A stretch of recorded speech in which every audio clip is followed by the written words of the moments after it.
I,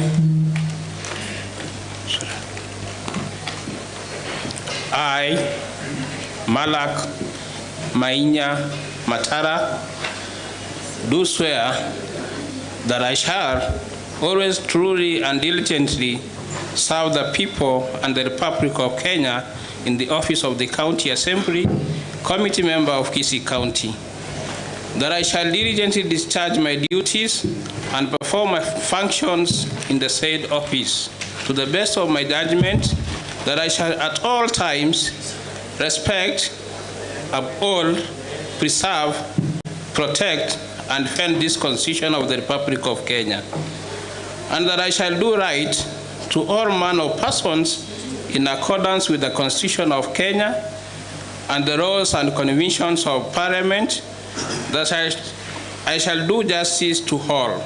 So help me God. Thank you.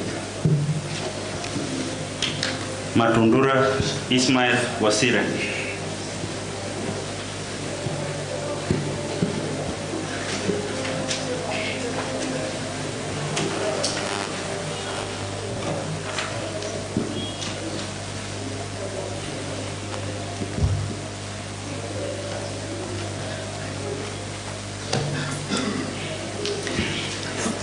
I, Matundura Ismail Bosire, do swear that I shall always truly and diligently serve the people and the Republic of Kenya in the office of County Assembly Committee Member of Kisii County, that I shall diligently discharge my duties and perform my functions in the said office to the best of my judgment, that I shall at all times respect, uphold, preserve, protect, and defend this Constitution of the Republic of Kenya, and that I shall do right to all manner of people in persons, to all manner of persons in accordance with the Constitution of Kenya and the laws and conventions of Parliament, that I shall do justice to all.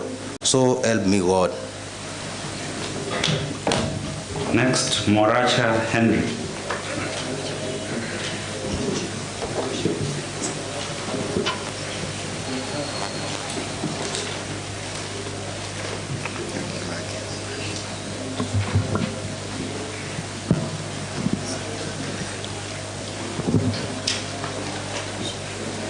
I, Moracha Henry, do swear that I shall truly and diligently serve the people and the Republic of Kenya in the office of the County Assembly Committee Member of Kisii County, that I shall diligently discharge the duties and perform my duties, functions in the said office. Okay. I, Moracha Henry, do swear that I shall always truly and diligently serve the people and the Republic of Kenya in the office of the County Assembly Committee Member of Kisii County, discharge my duties and perform my functions in the said office to the best of my judgment, that I shall at all times respect, uphold, preserve, protect, and defend this Constitution of the Republic of Kenya, and I shall do right to all manner of persons in accordance with the Constitution of Kenya and the laws and conventions of Parliament, that I shall do justice to all. So help me God. Mose Ibrahim Ongubo.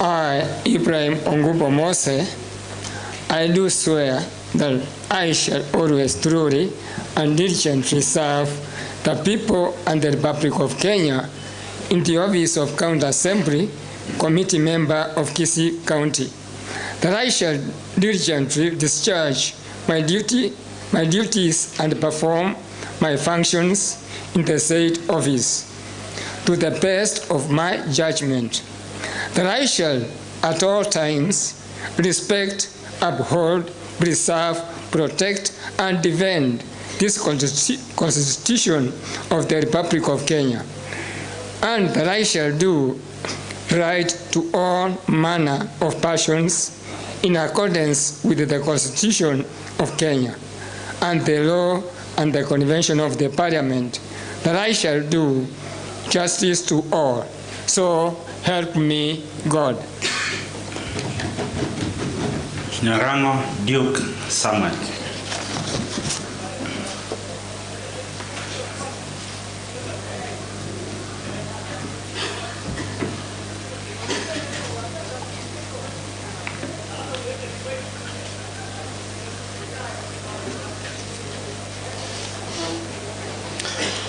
I, Duke Samuel Nyarango, do swear that I shall always truly and diligently serve the people and the Republic of Kenya in the office of the County Assembly Committee member of Kisii County, that I shall diligently discharge my duties and perform my functions in the said office to the best of my judgment, that I shall at all times respect, uphold, preserve, protect, and defend the Constitution of the Republic of Kenya.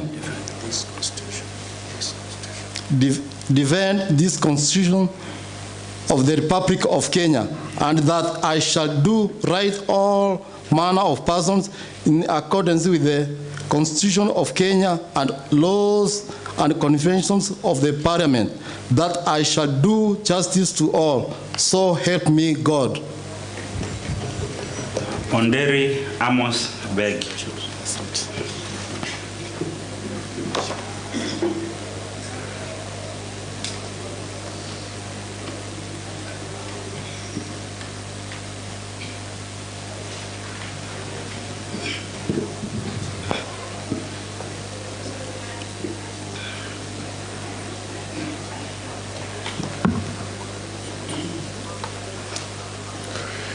I, Amos Beg Onderi, do swear that I shall always truly and diligently serve the people in the Republic of Kenya in the office of County Assembly Committee member of Gusii County, that I shall diligently discharge my duties and perform my functions in the said office to the best of my judgment, and I shall at all times respect, uphold, preserve, protect, and defend this Constitution of the Republic of Kenya, and that I shall do right to all manner of persons in accordance with the Constitution of Kenya and the laws and conventions of Parliament, that I shall do justice to all. So help me God. Songoba Naftal Nyaberi.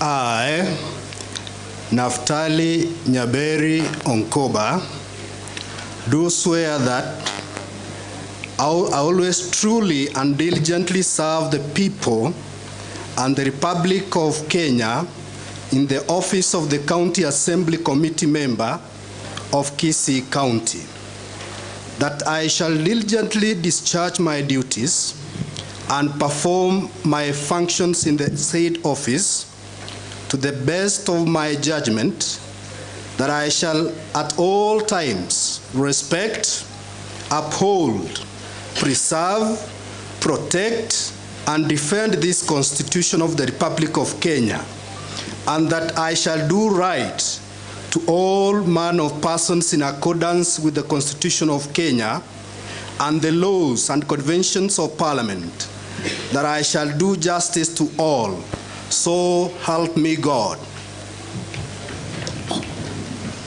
Saisi Nyagaka Onchonga.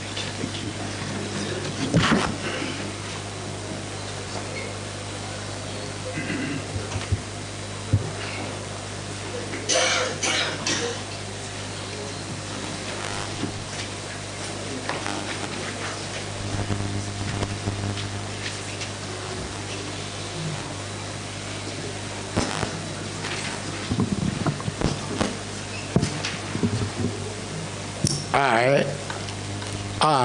Onchonga Sais Nyagaka, do swear that I shall always truly and diligently serve the people and the Republic of Kenya in the office of the County Assembly Committee member of Kisii County, that as I diligently discharge my duties and perform my functions in the said office to the best of my judgment, that I shall at all times respect, uphold, preserve, protect, and defend this Constitution of the Republic of Kenya, and that I shall do right to all manner of persons in accordance with the Constitution of Kenya and the laws and conventions of Parliament, that I shall do justice to all.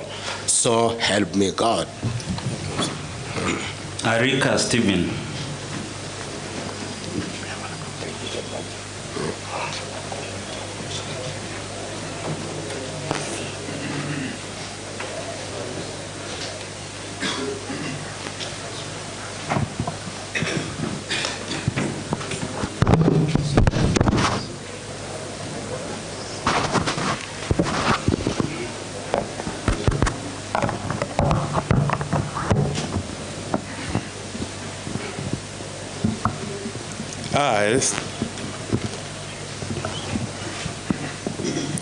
I, Stephen Arika, do swear that I shall always truly and intelligently serve the people.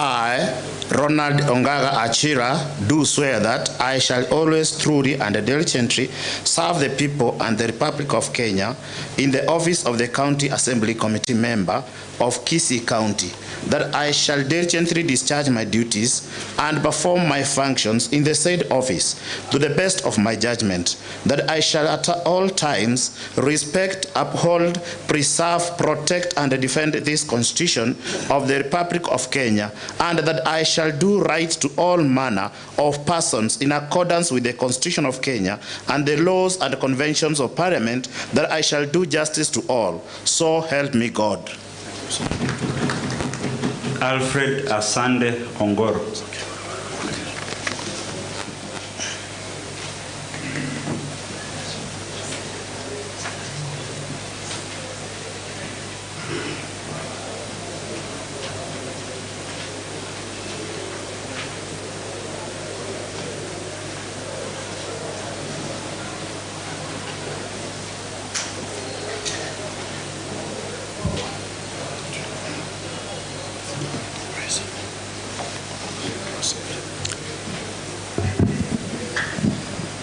I, Alfred Asande Ongoro, do swear that I shall always truly and diligently serve the people and the Republic of Kenya in the office of County Assembly Committee member of Kisii County, that I shall diligently discharge my duties and perform my functions in the said office to the best of my judgment, that I shall at all times respect, uphold, preserve, protect, and defend this Constitution of the Republic of Kenya, and that I shall do right to all manner of persons in accordance with the Constitution of Kenya and the laws and conventions of Parliament, that I shall do justice to all.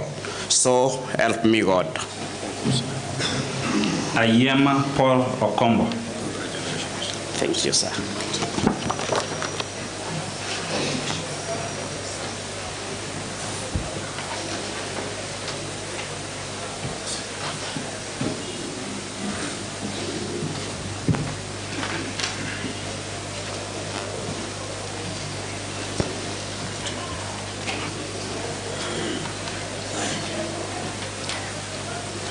I, Paul Okomba Yema, do swear that I shall always truly and diligently serve the people and the Republic of Kenya in the office of the County Assembly Committee member of Kisii County, that I shall diligently discharge my duties and perform my functions in the state of office to the best of my judgment, that I shall at all times respect, uphold, preserve, protect, and defend this Constitution of the Republic of Kenya, and that I shall do right to all manner of persons in accordance with the Constitution of Kenya and the laws and conventions of Parliament, that I shall do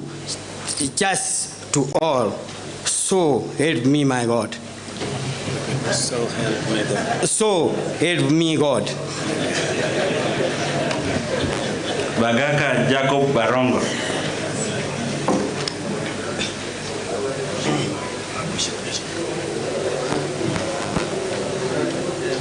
Gaka, do swear that I shall always truly and diligently serve the people and the Republic of Kenya in the office of the County Assembly Committee member of Kisii County, that I shall diligently discharge my duties, times, respect, uphold, preserve, protect, and defend the Constitution of the Republic of Kenya, and that I shall do right to all manner of persons in accordance with the Constitution of Kenya and the laws and conventions of Parliament, that I shall do justice to all. So help me God. Brenda Kerubo Kengere.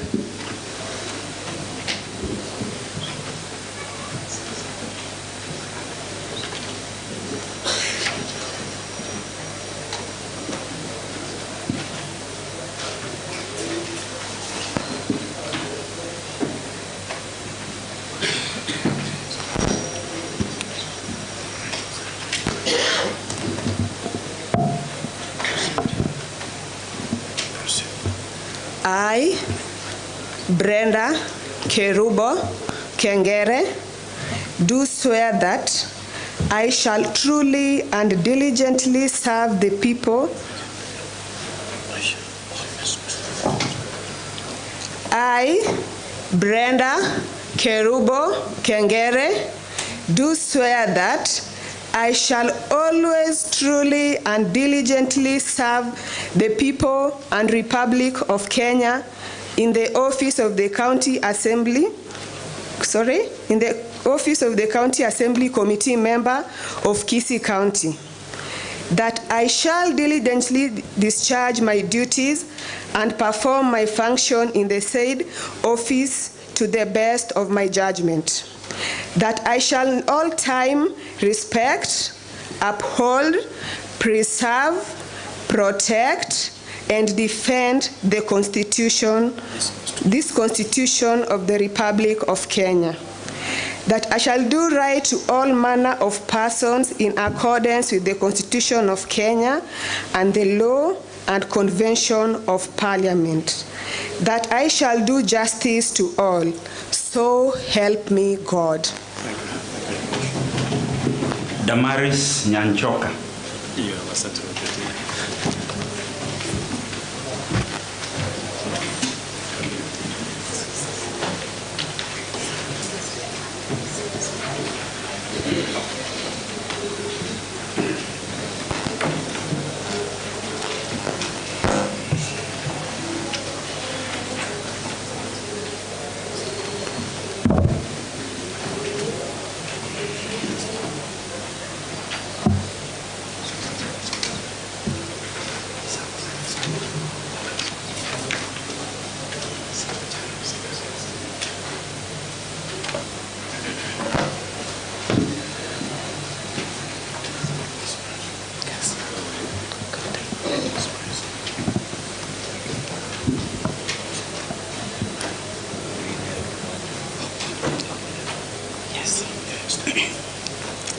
I, Damaris Nyanchoka Nyang'au, do swear that I shall always truly and diligently serve the people and the Republic of Kenya in the office of County Assembly Committee Member of Kisii County.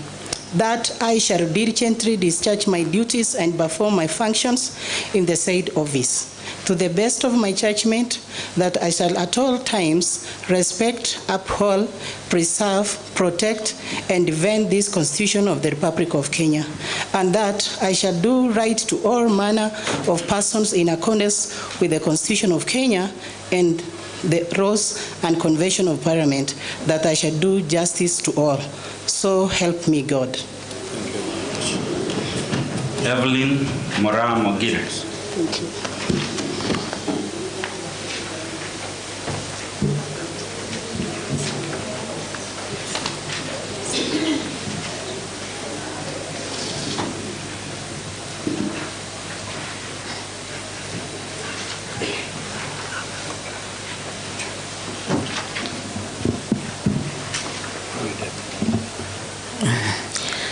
I, Mura Mugire, do swear that I shall always truly, diligently serve the people and the Republic of Kenya in the office of the County Assembly, the County Assembly Committee Member of Kisii County, that I shall diligently discharge my duties and perform my functions in the said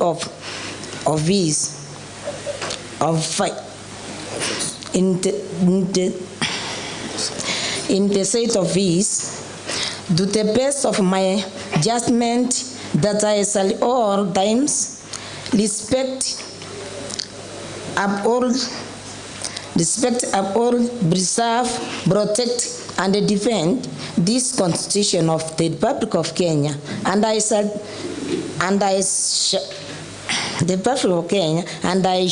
do right to all manner of persons in accordance with the Constitution of Kenya and the laws and the constitution of the Parliament, Constitution of Parliament, that I shall do swear that I shall do justice to all. So help me God. Fatuma Ibrahim Alio. This is your certificate. Yes, thank you.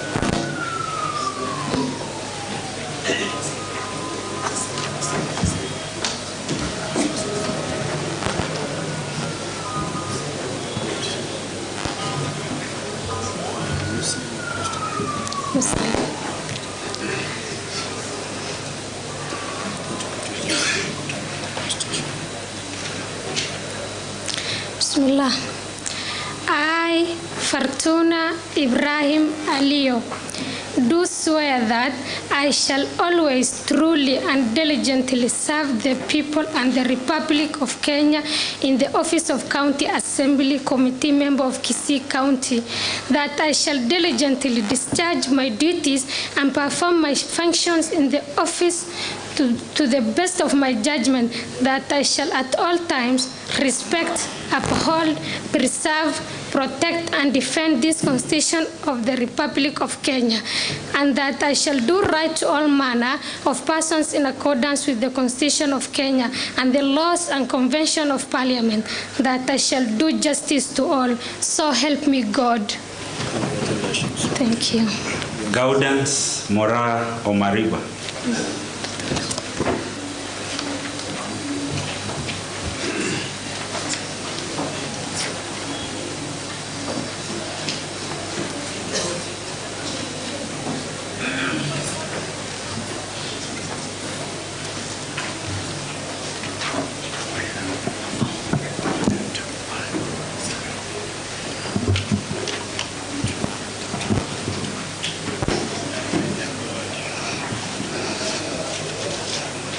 So help me God. Gaudensia Sigara Nyang'ara.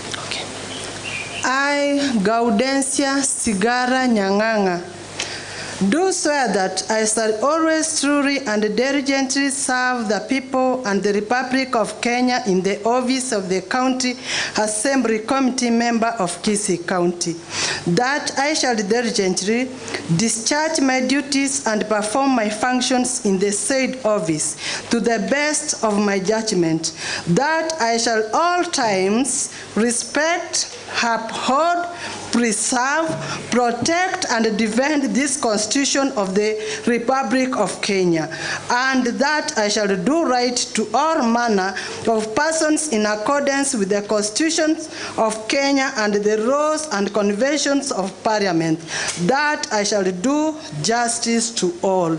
So helping God. Thank you. Thank you. Kesongori Wycliffe Siocha.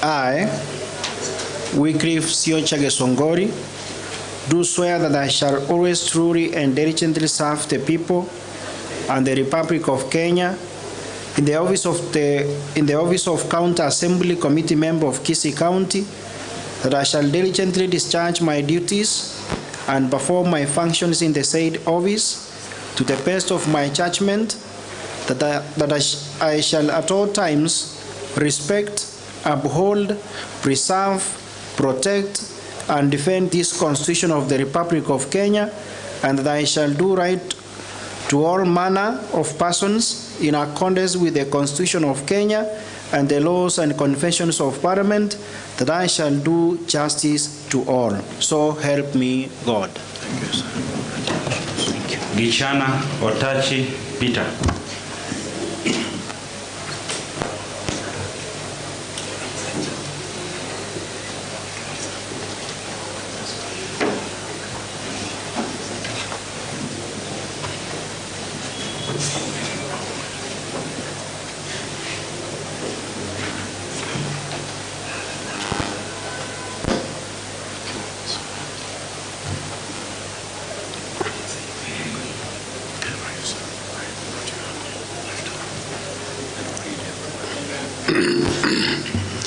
I, Peter Gichana Utachi. I, Peter Gichana Utachi, do swear that I shall always truly and diligently serve the people and the Republic of Kenya in the office of the County Assembly Committee member of Kisii County, that I shall diligently discharge my duties and perform my functions in the said office to the best of my judgment, that I shall at all times respect, uphold, preserve, protect, and defend this Constitution of the Republic of Kenya, and that I shall do right to all manner of persons in accordance with the Constitution of Kenya and the laws and conventions of Parliament, that I shall do justice to all. So help me God.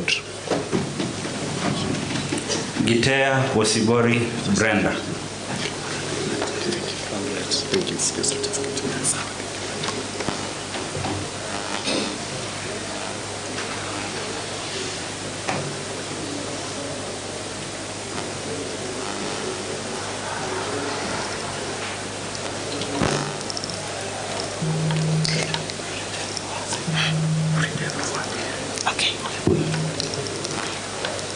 I, Gitea Bosibori Brenda, do swear that I shall always truly and diligently serve the people and the Republic of Kenya in the office of the County Assembly Committee member of Kisii County, that I shall diligently discharge my duties and perform my functions in the said office to the best of my judgment, that I shall at all times respect, uphold, preserve, protect, and defend this Constitution of the Republic of Kenya, and that I shall do right to all manners of persons in accordance with the Constitution of Kenya and the laws and conventions of Parliament, that I shall do justice to all. So help me God.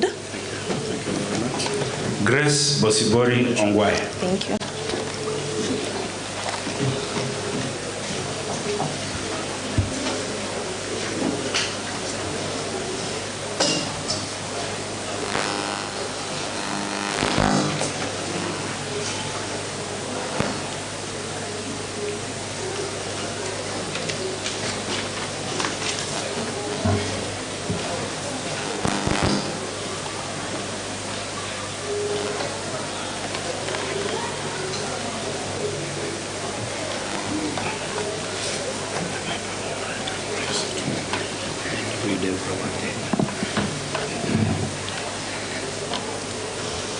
I, Grace Bosibori Ongwae, do swear that I shall always truly and diligently serve the people and the Republic of Kenya in the office of the County Assembly Committee member of Kisii County, that I shall diligently discharge my duties and perform my functions in the said office to the best of my judgment, that I shall at all times respect, uphold, preserve, protect, and defend this Constitution of the Republic of Kenya, and that I shall do right to all manner of persons in accordance with the Constitution of Kenya and the laws and conventions of Parliament, that I shall do justice to all. So help me God. Thank you very much. Halima Hussein Kahia.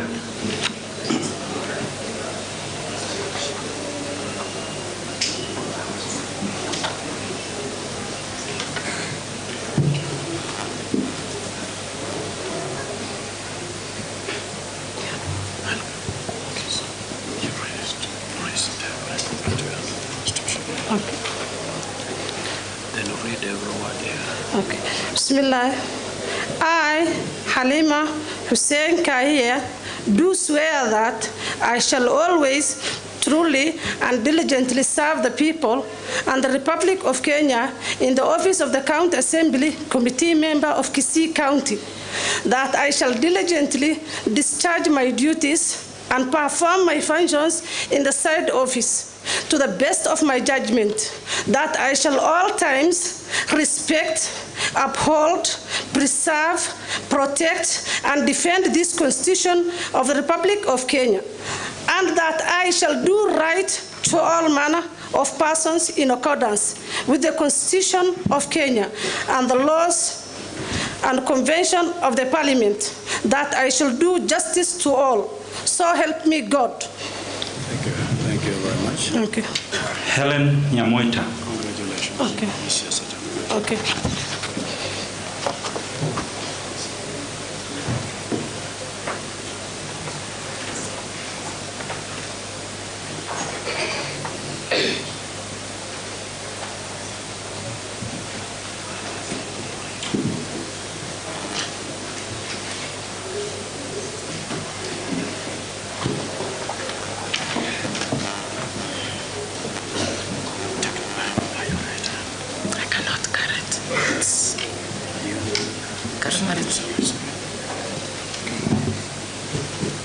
Maybe I place the hand.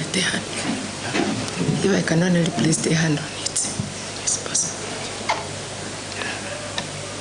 Just let me also. She needs assistance. Just assistance. She's supposed to. I think you want to use your left hand.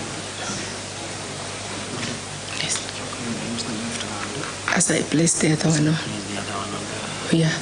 So you have this on it. Okay.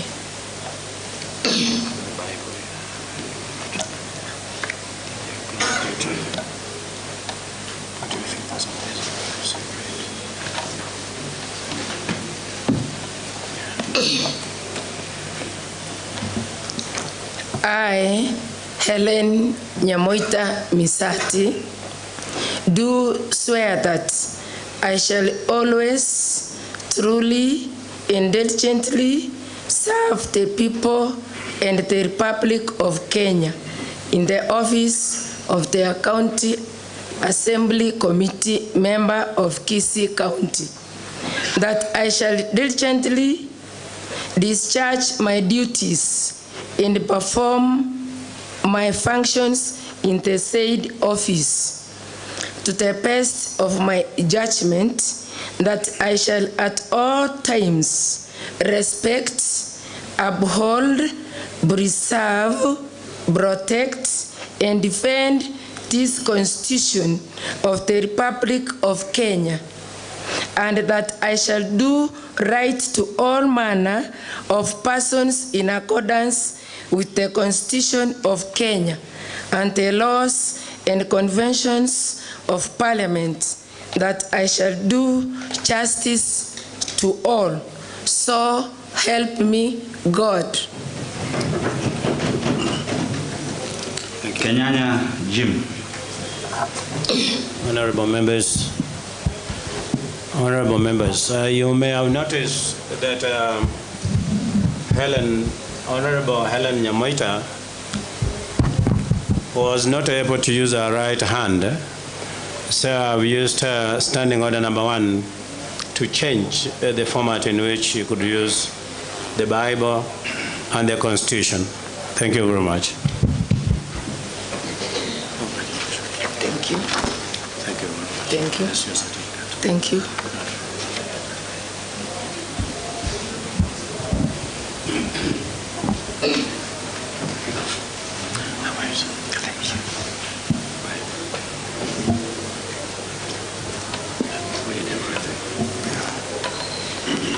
I, Jim Kenyanya, do swear that I shall always truly and diligently serve the people and the Republic of Kenya in the office of the County Assembly Committee member of Kisii County, that I shall diligently discharge my duties and perform my functions in the said office to the best of my judgment, that I shall at all times respect, uphold, preserve, protect, and defend this Constitution of the Republic of Kenya, and that I shall do right to all manner of persons in accordance with the Constitution of Kenya and the laws and conventions of Parliament, that I shall do justice to all.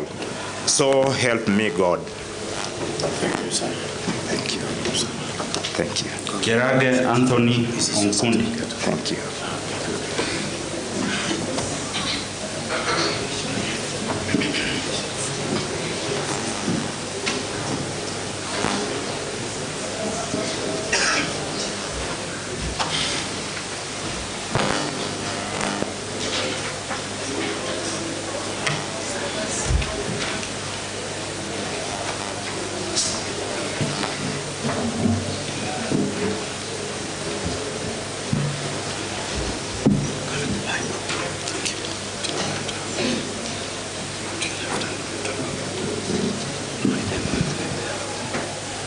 I, Anthony Onkundi Kerage, do swear that I shall always truly and diligently serve the people and the Republic of Kenya in the office of County Assembly Committee member of Kisii County, that I shall diligently discharge my duties and perform my function in the said office to the best of my judgment, that I shall at all times respect, uphold, preserve, protect, and defend this Constitution of Republic of Kenya, and that I shall do right to all manner of persons in accordance with the Constitution of Kenya and the laws and convention of Parliament, that I shall do justice to all. So help me God. Thank you very much, sir. Thank you. Kimori Masieka Jared Jato.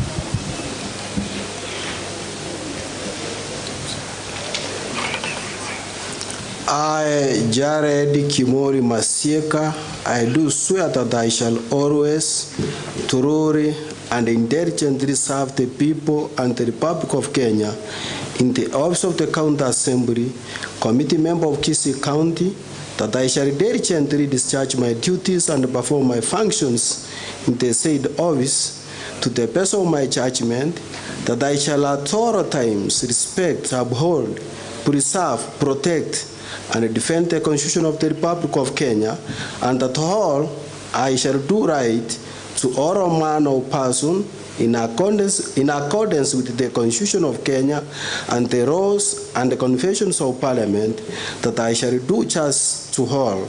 So help me God. Lillian Anyango God.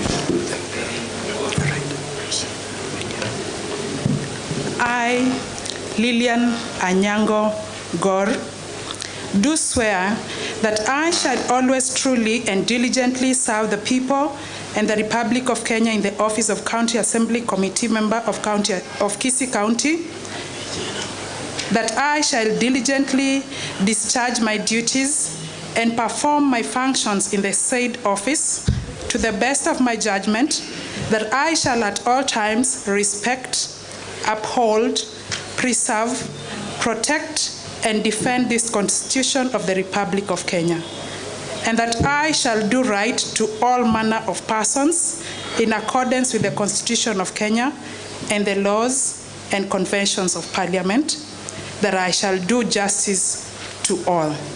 So help me God. Thank you. Lillian Nyakerario Omondi.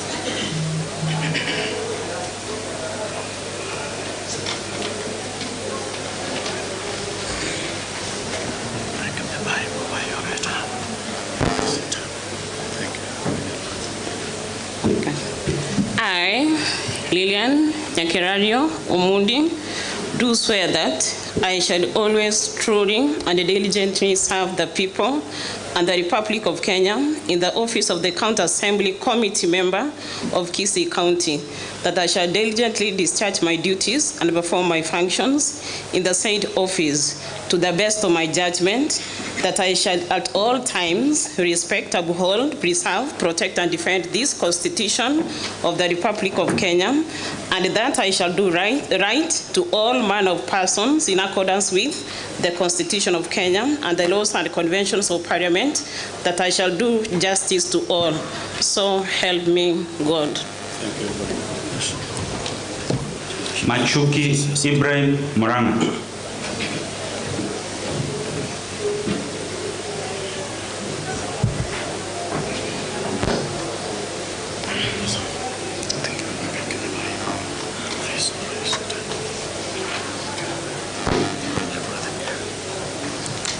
I, Ibrahim Moranga Machuki, do swear that I shall always truly and diligently serve the people and the Republic of Kenya in the office of the County Assembly Committee Member of Kisii County, that I shall diligently discharge my duties and perform my functions in the said office to the best of my judgment, that I shall at all times respect, uphold, preserve, protect, and defend this Constitution of the Republic of Kenya, and that I shall do right to all manner of persons in accordance with the Constitution of Kenya and the laws and the conventions of Parliament, that I shall do justice to all.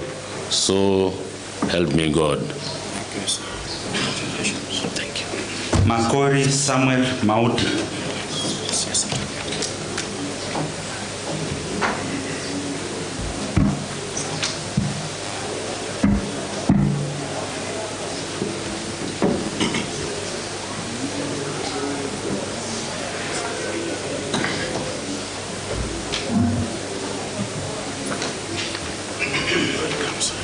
Thank you.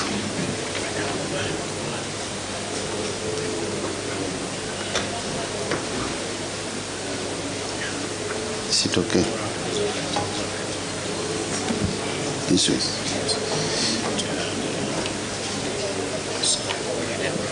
Yeah. I, Samuel Mauti Makori, I do swear that I shall always truly and diligently serve the people and the Republic of Kenya in the office of the County Assembly Committee member of Kisii County. That I shall diligently discharge my duties and perform my functions in the said office to the best of my judgment, that I shall at all times respect, uphold, preserve, protect, and defend this Constitution of the Republic of Kenya, and that I shall do right to all manner of persons in accordance with the Constitution of Kenya and the laws and the Convention of the Republic Conventions of Parliament, that I shall do justice to all. So help me God. Thank you. Thank you. Makwai Beatrice Kerubo. Thank you. Thank you.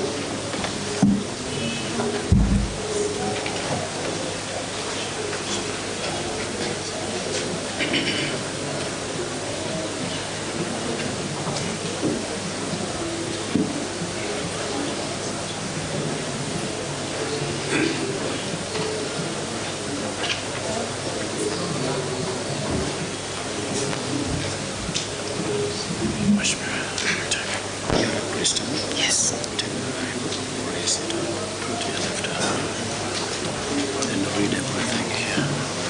I, Beatrice Kerubo Makwae, do swear that I shall always truly and diligently serve the people and the Republic of Kenya in the office of County Assembly Committee member of Kisii County, that I shall diligently discharge my duties and perform my functions in the said office to the best of my judgment, that I shall at all times respect, uphold, preserve, protect, and defend this Constitution of the Republic of Kenya, and that I shall do right to all manner of persons in accordance with the Constitution of Kenya and the laws and conventions of Parliament, that I shall do justice to all.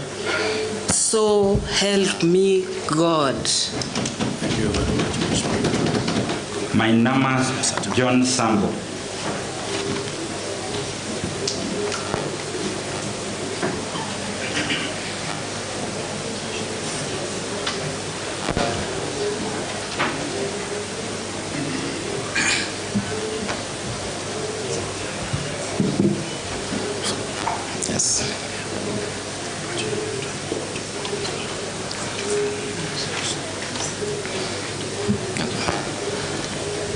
I, my name, John Sambo, do swear that I shall always truly and diligently serve the people and the Republic of Kenya in the office of the County Assembly Committee member of Kisii County, that I shall diligently discharge my duties and perform my functions in the said office to the best of my judgment, that I shall at all times respect, uphold, preserve, protect, and defend this Constitution of the Republic of Kenya, and that I shall do right to all manner of persons in accordance with the Constitution of Kenya and the laws and conventions of Parliament, that I shall do justice to all. So help me God. Mairura vows.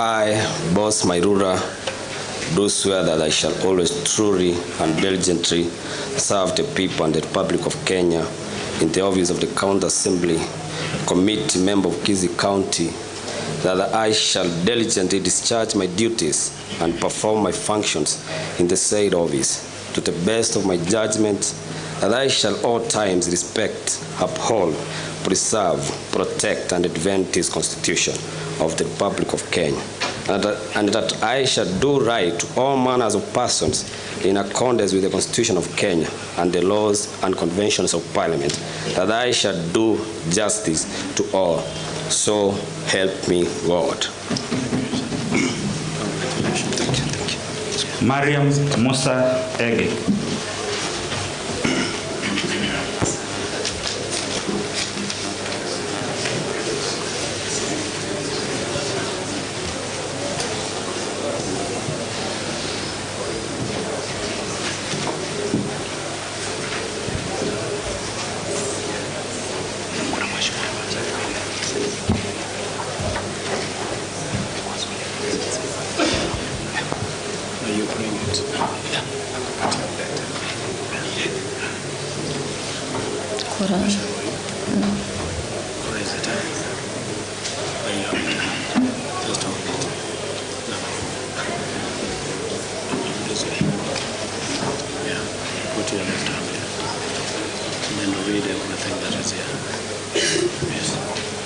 I, Maria Musa Ige, do swear that I shall always truly and diligently serve the people and the Republic of Kenya in the office of County Assembly Committee Member of Kisii County, that I shall diligently discharge my duties, perform my function in the said of office to the best of my judgment, that I shall at all times respect, uphold, preserve, protect, and defend this Constitution of the Republic of Kenya, and that I shall do right to all manner of persons in accordance with the Constitution of Kenya and the laws and conventions of Parliament, that I shall do justice to all. So help me God. Thank you. Michael Moseti Omari.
Yes.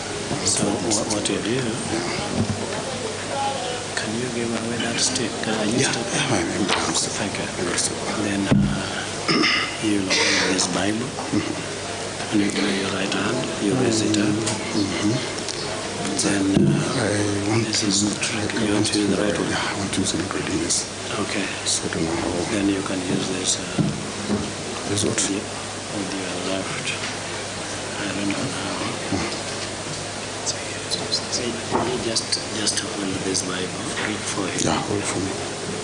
And then you put your hand on the Constitution. The Constitution is here? Yes. Okay.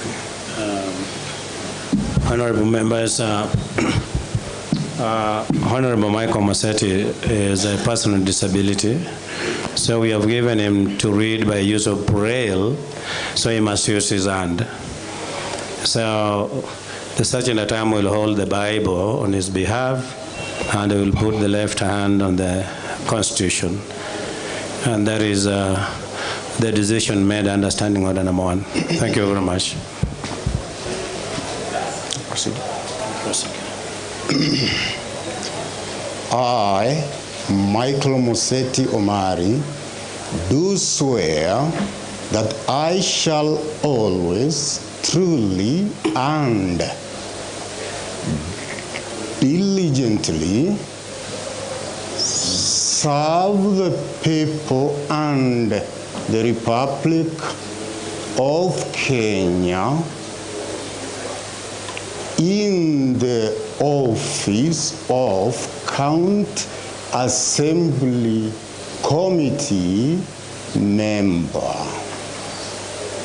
of Kisii County, that I shall diligently discharge my duties and perform my functions in the said office to the best of my judgment, that I shall at all times respect, uphold, preserve, protect, and defend this Constitution of the Republic of Kenya,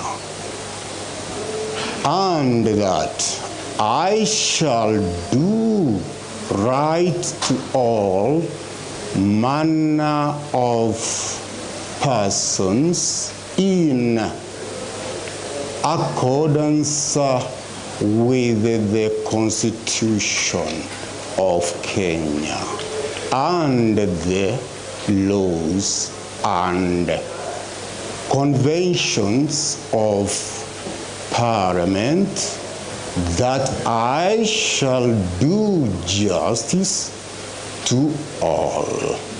So help me God.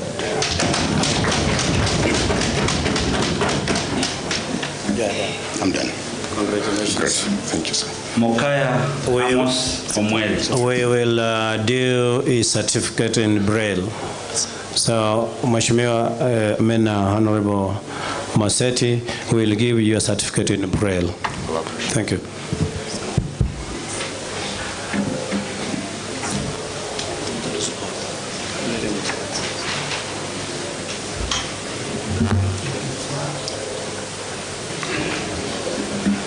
Yes, fine, thank you.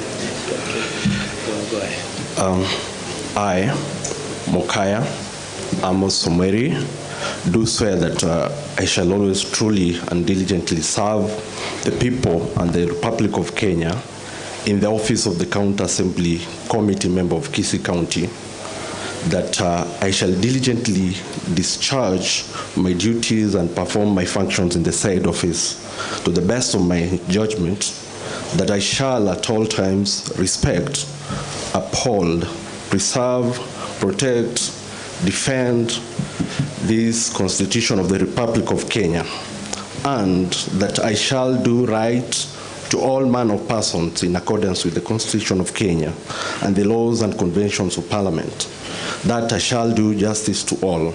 So help me God. Congratulations. Thank you. Moses. Celestine Bonareri. Sure. This one is done in prayer. Be careful. Tukimaliza soma text to Kisii University.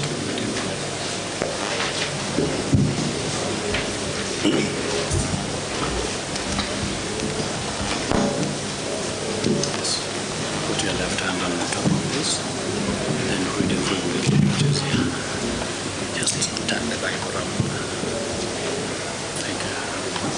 I, Celestine Bonareri, do swear that I shall always truly and diligently serve the people and the Republic of Kenya in the office of the County Assembly Committee member of Kisii County, that I shall diligently discharge my duties and perform my functions in the said office to the best of my judgment, that I shall at all times respect, uphold, preserve, protect, and defend this Constitution of the Republic of Kenya, and that I shall do right to all manner of persons in accordance with the Constitution of Kenya and the laws and conventions of Parliament, that I shall do justice to all. So help me God. Thank you very much. Motume Michael Onchiri.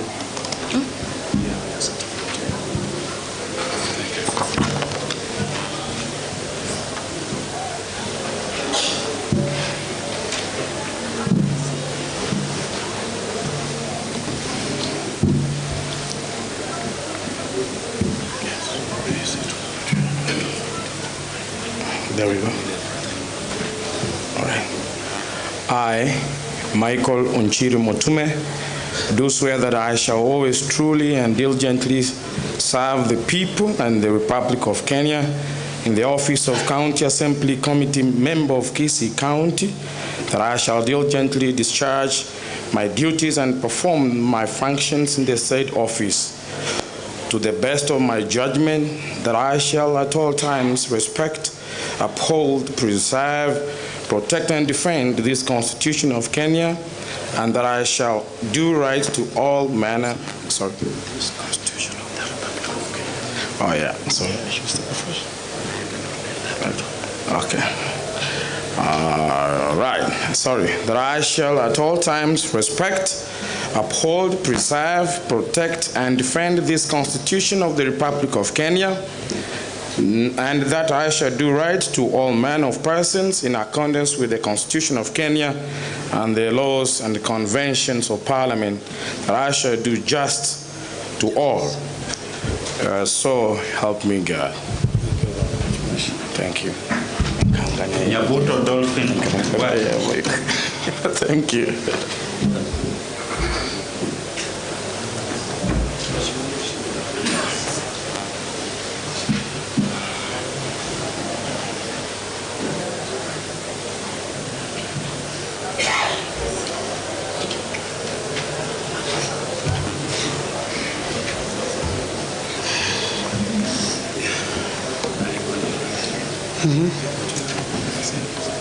Read everything and raise up the Bible.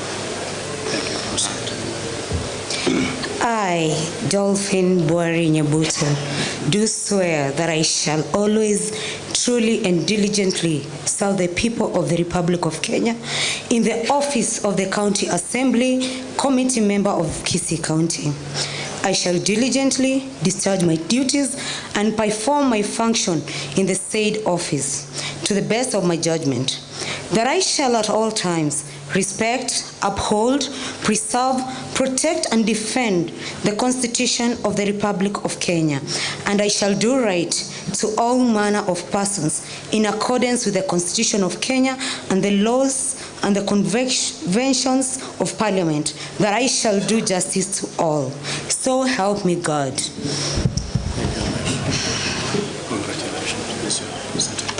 Nyabuto Edna Kwamboka.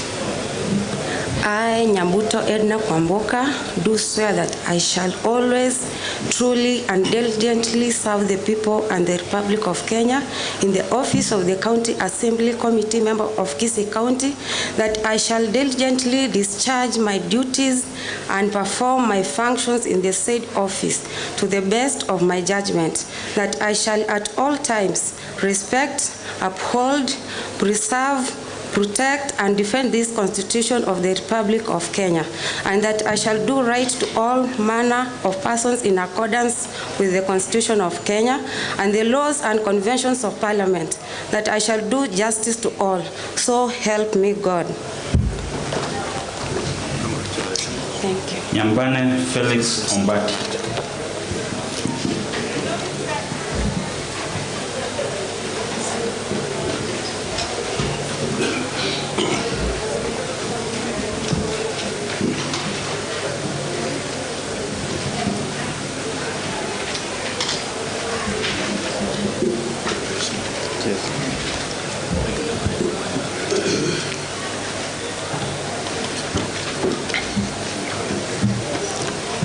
I, Nyambane Felix Ombati, do swear that I shall always, truly, and diligently serve the people and the Republic of Kenya in the office of the County Assembly Committee member of Kisii County, that I shall diligently discharge my duties and perform my functions in the said office to the best of my judgment, that I shall at all times respect, uphold, preserve, protect, and defend this Constitution of the Republic of Kenya, and that I shall do right to all manner of persons in accordance with the Constitution of Kenya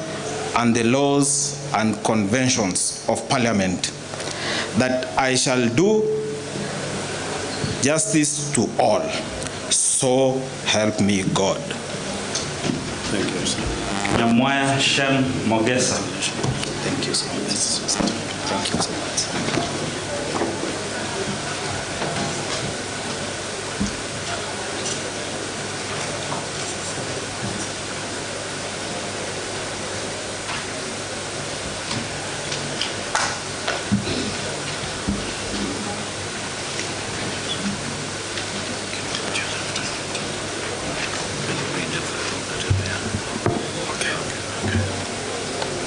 I, Nyamwaya Shem Mogesa, do swear that I shall always truly, diligently serve the people and the Republic of Kenya in the office of County Assembly Committee member of Kisii County, that I shall diligently discharge my duties and perform my functions in the said office to the best of my judgment, that I shall at all times respect, uphold, preserve, protect, and defend this Constitution of the Republic of Kenya, and that I shall do right to all manner of persons in accordance with the Constitution of the Constitution of Kenya and the laws and conventions of Parliament, that I shall do justice to all. So help me God. Thank you, sir. You're welcome. Thank you, Obare Thomas Nyabaro.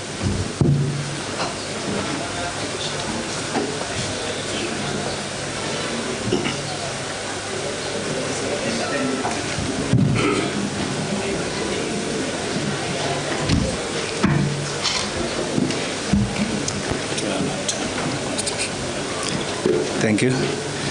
I, Nyabaro Obare Thomas, do swear that I shall always truly and diligently serve the people and the Republic of Kenya in the office of County Assembly Committee member of Kisii County, that I shall diligently discharge my duties and perform my functions in the said office to the best of my judgment, that I shall at all times respect, uphold, preserve, protect, and defend this Constitution of the Republic of Kenya, and that I shall do right to all manner of persons in accordance with the Constitution of Kenya and the laws and conventions of Parliament, that I shall do justice to all. So help me God. Thank you very much. Okerio Peter Mkua.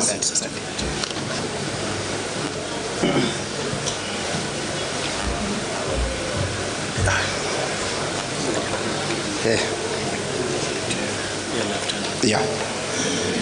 I, Peter Moko Kerio, I do swear that I shall always truly and intentionally serve the people and the Republic of Kenya in the office of the County Assembly, Committee Member of Kisii County, that I shall intelligently discharge my duty and perform my functions in the said office to the best of my judgment, that I shall at all times respect, uphold, preserve, protect, defend this Constitution of the Republic of Kenya, and that I shall do right to all manner of persons in their accordance with the Constitution of Kenya and the law and conventions of Parliament, that I shall do justice to all. So help me God. Thank you, sir. Congratulations. Omwamba Nicodemus Willie.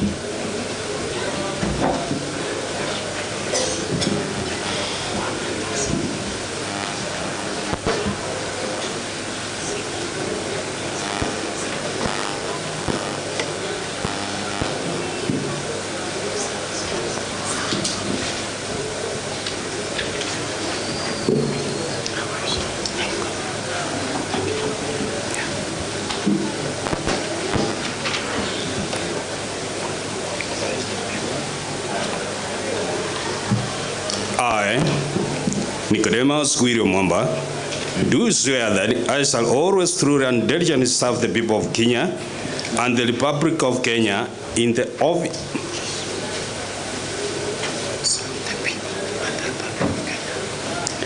I, Nicodemus Willie Mwamba, do swear that I shall always truly and diligently serve the people of Kenya, the people and the Republic of Kenya in the said office, in the office of the County Assembly Committee, Member of Kisii County, that I shall diligently discharge my duties and perform my functions in the said office to the best of my judgment, that I shall at all times respect, uphold, preserve, protect, and defend this Constitution of the Republic of Kenya, and that I shall do right to all manner of persons in accordance with the Constitution of Kenya and the law and convention of Parliament, that I shall do just to all. So help me God. Thank you, sir. Congratulations. Omwando Victor Ombasa.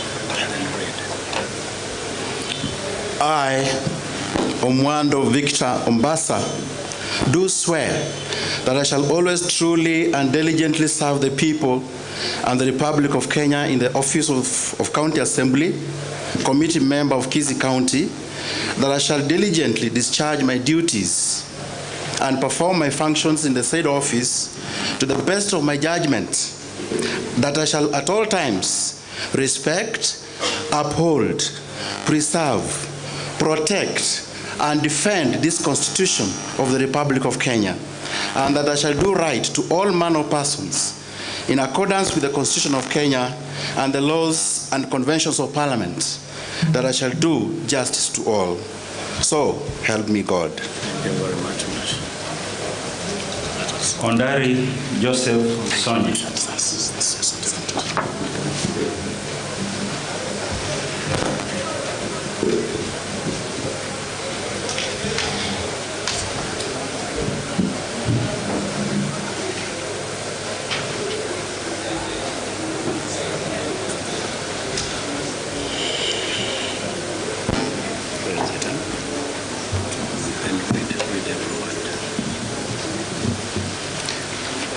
I, Joseph Sonye Ondari, do swear that I shall always, truly, and diligently serve the people and the Republic of Kenya in the office of County Assembly Committee member of Kisii County, that I shall diligently discharge my duties and perform my functions in the said office to the best of my judgment, that I shall at all times respect, uphold, preserve, protect, and defend this Constitution of the Republic of Kenya, and that I shall do right to all manner of persons in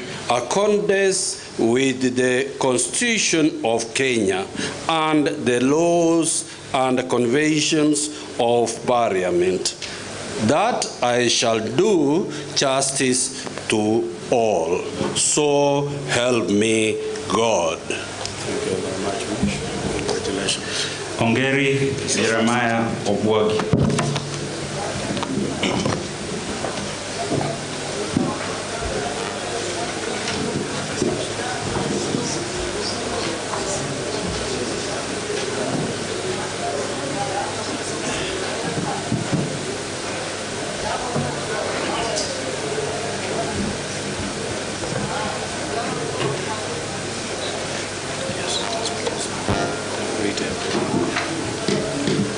I, Jeremiah Ongeri Obogi, do swear that I shall truly and diligently serve the people and the Republic of Kenya in the office of County Assembly Committee member of Kisii County, that I shall diligently discharge my duties and perform my functions in the said office to the best of my judgment, that I shall at all times respect, uphold, preserve, protect, and defend this Constitution of the Republic of Kenya, and that I shall do all manner of persons in accordance with the constitutions of Kenya and the laws and conventions of Parliament, that I shall do justice to all. So help me God. Thank you very much.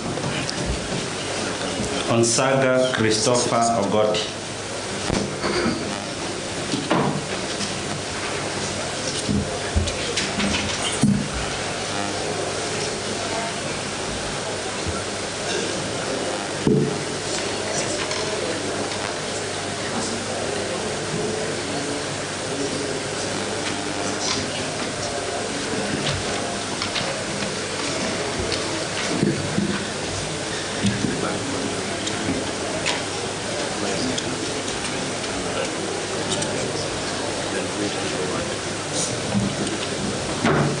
I, Onsaga Christopher Ogot, do swear that I shall always truly and diligently serve the people and the Republic of Kenya in the office of the County Assembly Committee member of Kisii County, that I shall diligently discharge my duties and perform my functions in the said office to the best of my judgment, that I shall at all times respect, uphold, preserve, protect, and defend this Constitution of the Republic of Kenya, and that I shall do right to all manner of persons in accordance with the Constitution of Kenya and the laws and conventions of Parliament, that I shall do justice to all.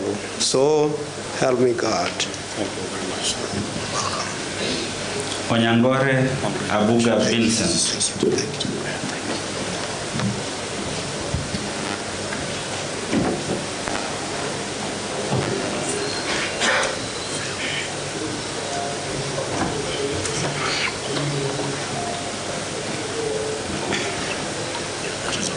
Thank you.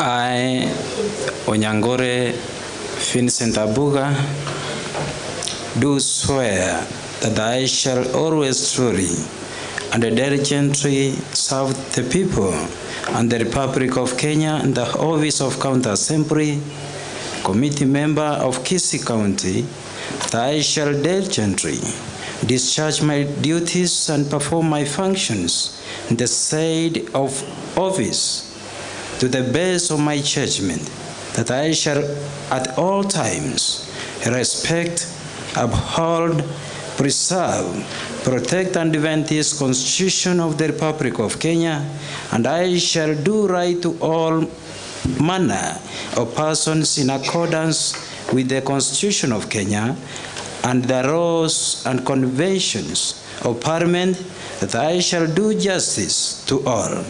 So help me God. Corina Nicholas Anyona.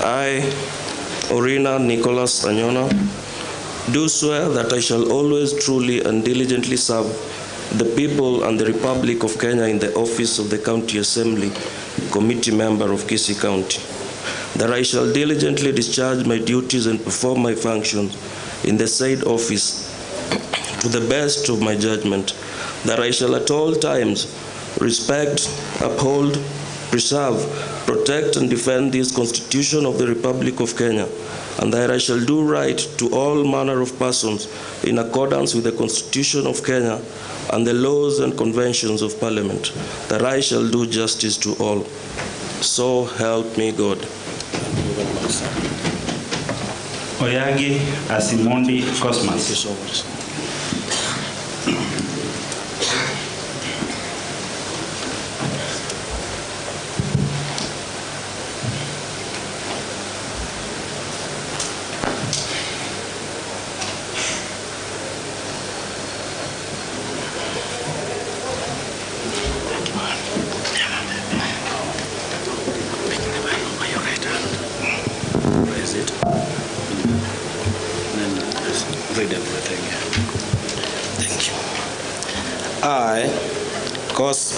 I, Oyagi Asimondi Cosmas, do swear that I shall always truly and diligently serve the people and the Republic of Kenya in the office of the County Assembly, Committee Member of Kisii County, that I shall diligently discharge my duty and perform my functions in the said office to the best of my judgment, that I shall all times respect, uphold, preserve, protect, and defend the Constitution of the Republic of Kenya, and that I shall do right to all manner of people in accordance, all manner of persons in accordance with the Constitution of Kenya, and the laws and conventions of the Parliament, that I shall do justice to all.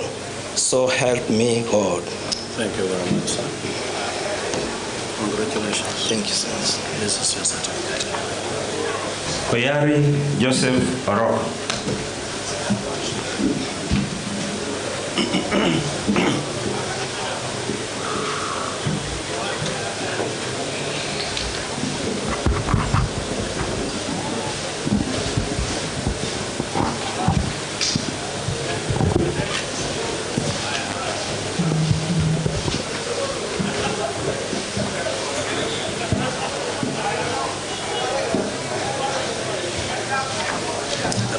Raise it up. And read everything here.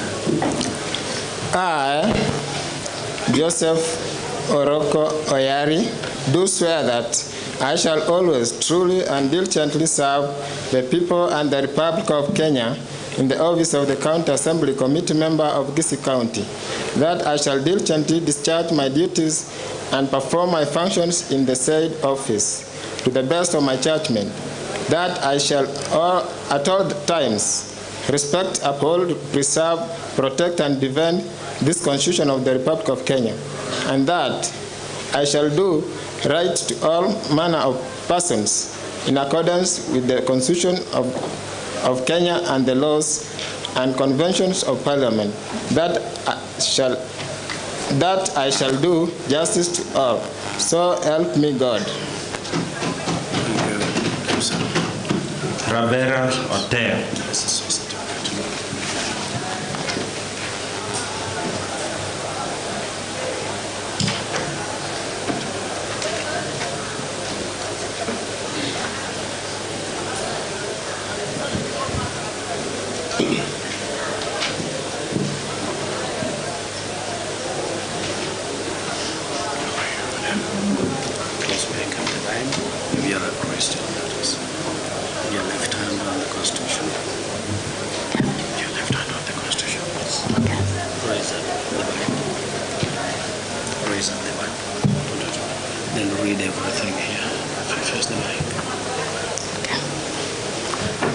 I, Rabera Oteo Concepta, do swear that I shall always truly and diligently serve the people and the Republic of Kenya in the office of the County Assembly Committee member of Kisii County, that I shall diligently discharge my duties and perform my functions in the said office to the best of my judgment, that I shall all times respect, uphold, preserve, protect, and defend this Constitution of the Republic of Kenya, and that I shall do right to all manner of persons in accordance with the Constitution of Kenya and the laws and conventions of Parliament, that I shall do justice to all.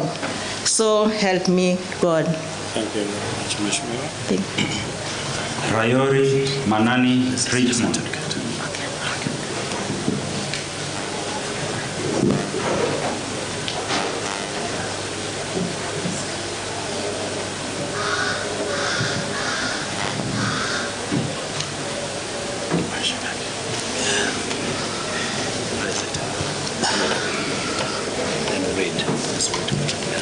I, Rayori Manane Richmond, do swear that I shall always truly and diligently serve the people and the Republic of Kenya in the office of the County Assembly Committee member of Kisii County, that I shall diligently discharge my duties and perform my functions in the said office to the best of my judgment, that I shall at all times respect, uphold, preserve, protect, and defend this Constitution of the Republic of Kenya, and that I shall do right to all manner of persons in accordance with the Constitution of Kenya and the laws and conventions of Parliament, that I shall do justice to all. So help me God.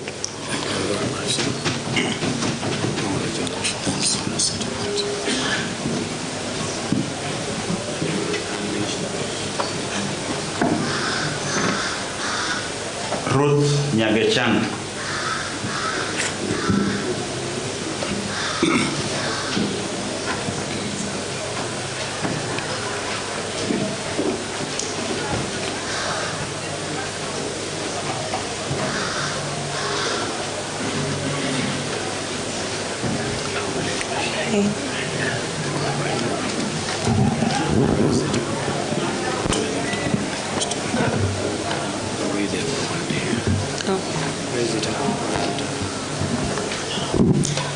I, Ruth Nyagechanga, do swear that I shall always truly and diligently serve the people and the Republic of Kenya in the office of the County Assembly Committee member of Kisii County, that I shall diligently discharge my duties and perform my functions in the said office to the best of my judgment, that I shall at all times respect, uphold, preserve, protect, and defend this Constitution of the Republic of Kenya, and that I shall do right to all manner of persons in accordance with the Constitution of Kenya and the laws of the conventions of Parliament, that I shall do justice to all. So help me God. Teresa Dismas Osombi.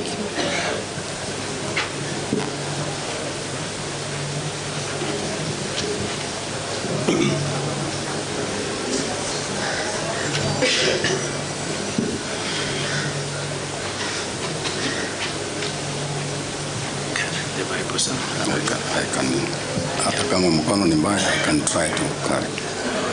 Are you able to write? Yeah, up to this level. That's all right. Okay. Then read every word here. Okay.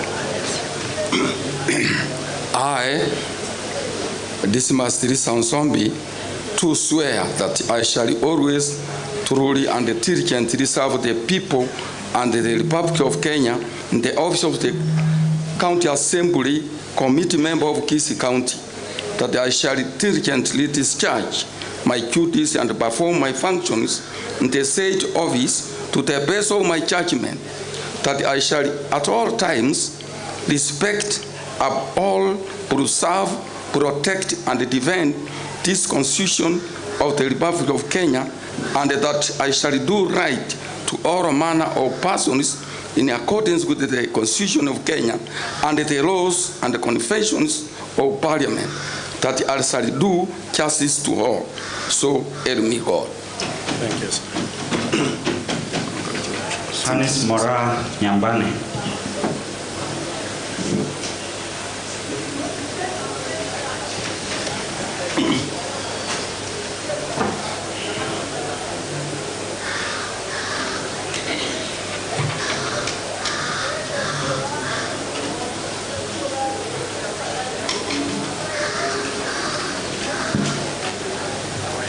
Good.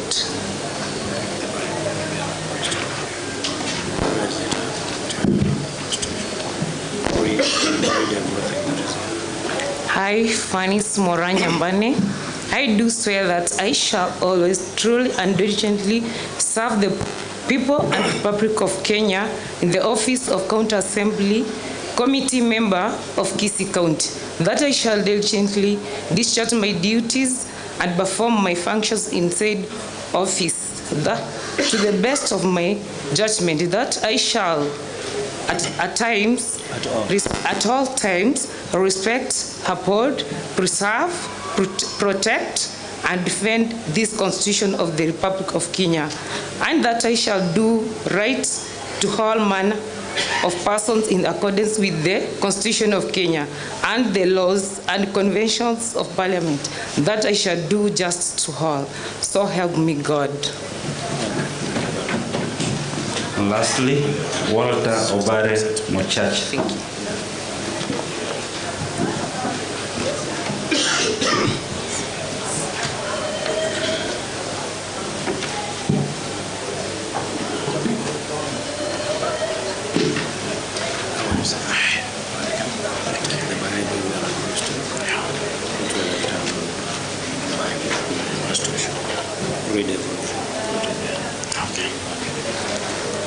I, Walter Obare Mochache, do swear that I shall always truly and diligently serve the people and the Republic of Kenya in the office of the County Assembly Committee Member of Kisii County, that I shall diligently discharge my duties and perform my functions in the said office to the best of my judgment, that I shall at all times respect, uphold, preserve, protect, and defend this Constitution of the Republic of Kenya, and that I shall do right to all manner of persons in accordance with the Constitution of Kenya and the laws and the conventions of Parliament, that I shall do justice to all. So help me God.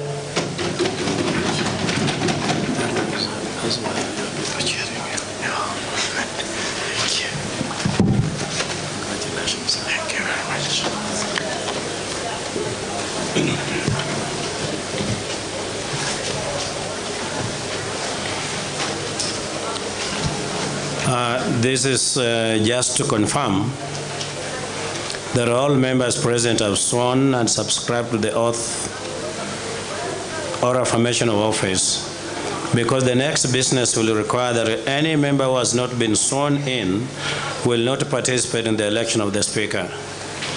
If there is any member present who has not been sworn in, we now proceed to swear them. Any member? Clerk? Is there any member that we have not sworn in? All members have been sworn in. Thank you. Honorable members, it has been confirmed that every member present has been sworn in.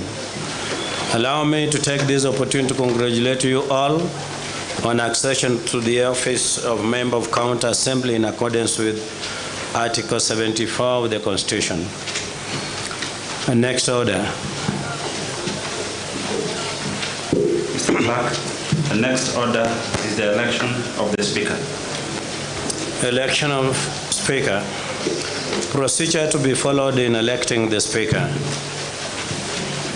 Honorable members, Standing Order number 4.1 provides a Speaker shall be elected when the County Assembly first meets after a general election and before the County Assembly proceeds to the dispatch of any other business, except the administration of the oath or affirmation of office to members present. Honorable members, this is what we have just undertaken. Honorable members, pursuant to the standing orders, a number of activities were required for the election of the Speaker before this first sitting. I will proceed to detail each such activity and the manner in which we have complied with the standing orders. Firstly, Standing Order number 5.1 requires, upon the Governor notifying the place and date for the first sitting of a new County Assembly, pursuant to Standing Order 3, the clerk shall by notice in the Gazette notify that fact and invite interested persons to submit their nomination papers for election to the office of Speaker. Honorable members, via Gazette notice number 11258, dated 16th September 2022, the clerk of the County Assembly invited persons to submit their nomination papers for election to the office of the Speaker. Secondly, honorable members, Standing Order number 5.4 requires that the clerk shall maintain a register in which shall be shown the date and time when each candidate's nomination papers were received, and shall ascertain that every such candidate for election to the office of Speaker is qualified to be elected as such under Article 193 of the Constitution. I hereby confirm that a register has been maintained in accordance with the requirements of this standing order. Thirdly, honorable members, Standing Order number 5.5 requires that immediately upon the close of the nomination period provided for in paragraph 2, the clerk shall A, publicize and make available to all members a list showing all qualified candidates, and B, make available to all members copies of the curriculum vitae of the qualified candidates.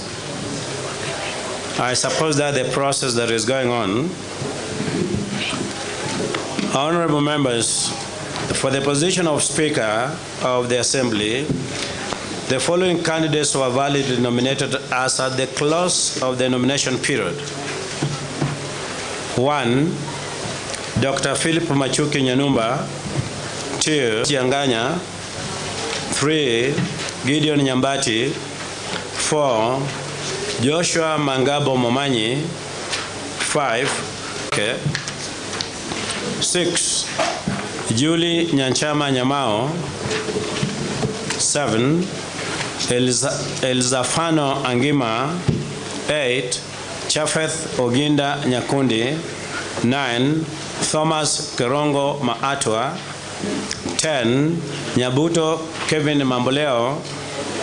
11, Christopher Siambe Amisi.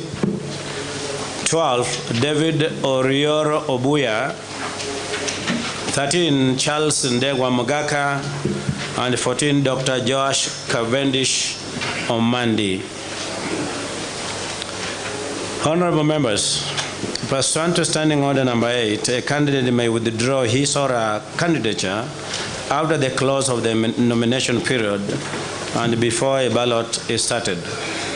So far, I haven't seen any cancellation or withdrawal of candidature. So we have 14 candidates for the position of Speaker. Honorable members, Standing Order Number 6 provides that the election of the Speaker shall be by secret ballot. We shall now proceed to the ballot.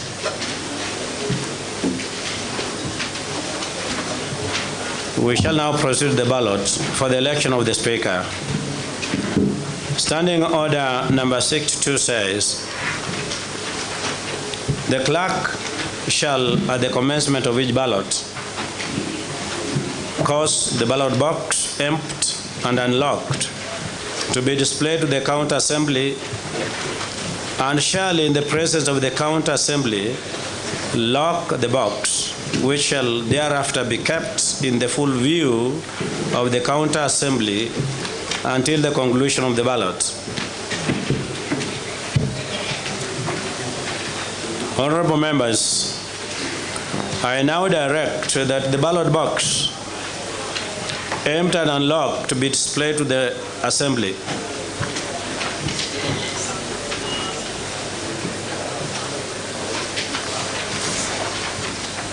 Thank you. I now direct that the ballot box be now locked in the presence and viewing of the members.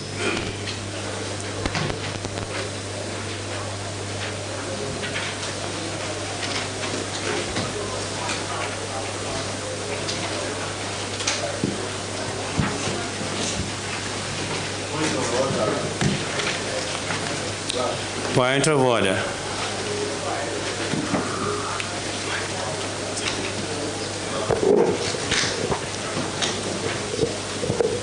Thank you, Clerk. You have given us the guidance of electing the Speaker and the procedure from Standing Order Number 4 through Standing Order Number 8. There is no withdrawal. I'm interested in Standing Order Number 6, 1, about secret ballot. How have you ensured there is true secret ballot in this assembly? Because, Mr. Clerk, you need to know that elections are normally very emotive, and most of the people are seeking to be voted are people we know. Some are our neighbors, some are our brothers. So, and they have engaged us over a period of time. It is important, Mr. Clerk, to assure this House that the process will be truly secret ballot and that there is protection of the integrity of the process and also the integrity of this honorable House. You know, Mr. Clerk, all of us have come from elections. There are many times that if all of us were allowed to do an open, many of us maybe will not have won. So it's a true democratic principle that we have a truly secret ballot where there's nobody who will interfere with any one of us who are voting. Thank you, Mr. Speaker. Thank you.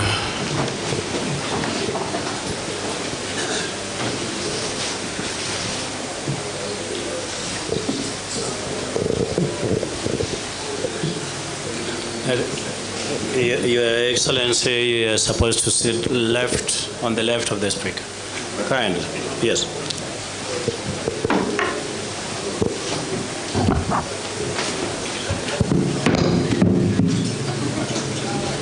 You can have this. Thank you very much. Let us sit. Let us sit. Now, I wish to respond to Honorable Ombachi. He has raised a concern about a secret ballot. And I'll throw the ball back to him because he's the one that is going to vote. He has to ensure that he has made his mark secretly. Where we have put the ballot box, I think if there is a problem with the positioning, then we'll need to put it, because we have this assembly that is very small, therefore you'll have to do your marking very secretly. But the arrangements are quite okay. Nobody is going to stand near the ballot box. You'll be alone there. You'll pick your ballot paper, go to the box, and mark it alone, and fold it, and take it to the ballot box. Thank you very much.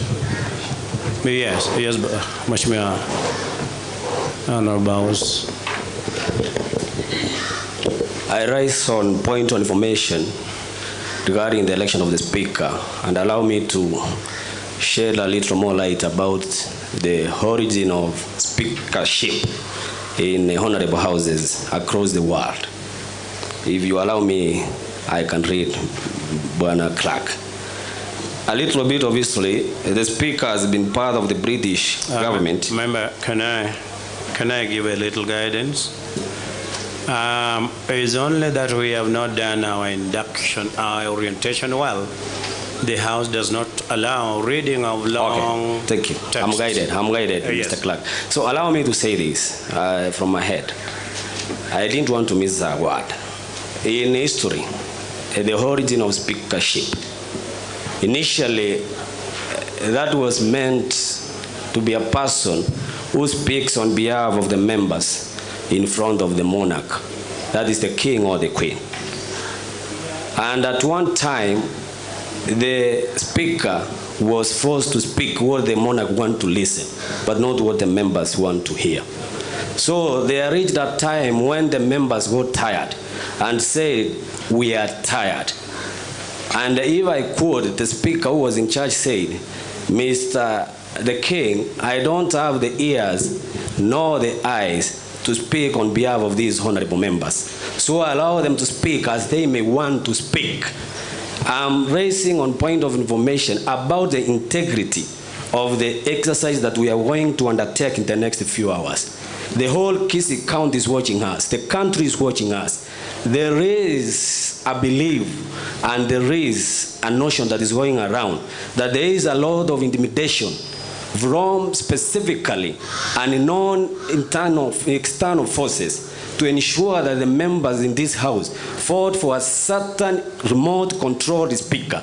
And that is why they have with phones here to take photos. And that is the member who raised in concern of point of order about the secrecy and the integrity of the election we want to take this afternoon. Honorable Clark, Mr. Clark, with your guidance, guide the house accordingly. We have been sworn in, we have carried the Bible. I'm speaking on behalf of the people of Masimba and the youth of this country, that we have to protect the Constitution. We have a right to vote as per the wish and the demand of the members of this house.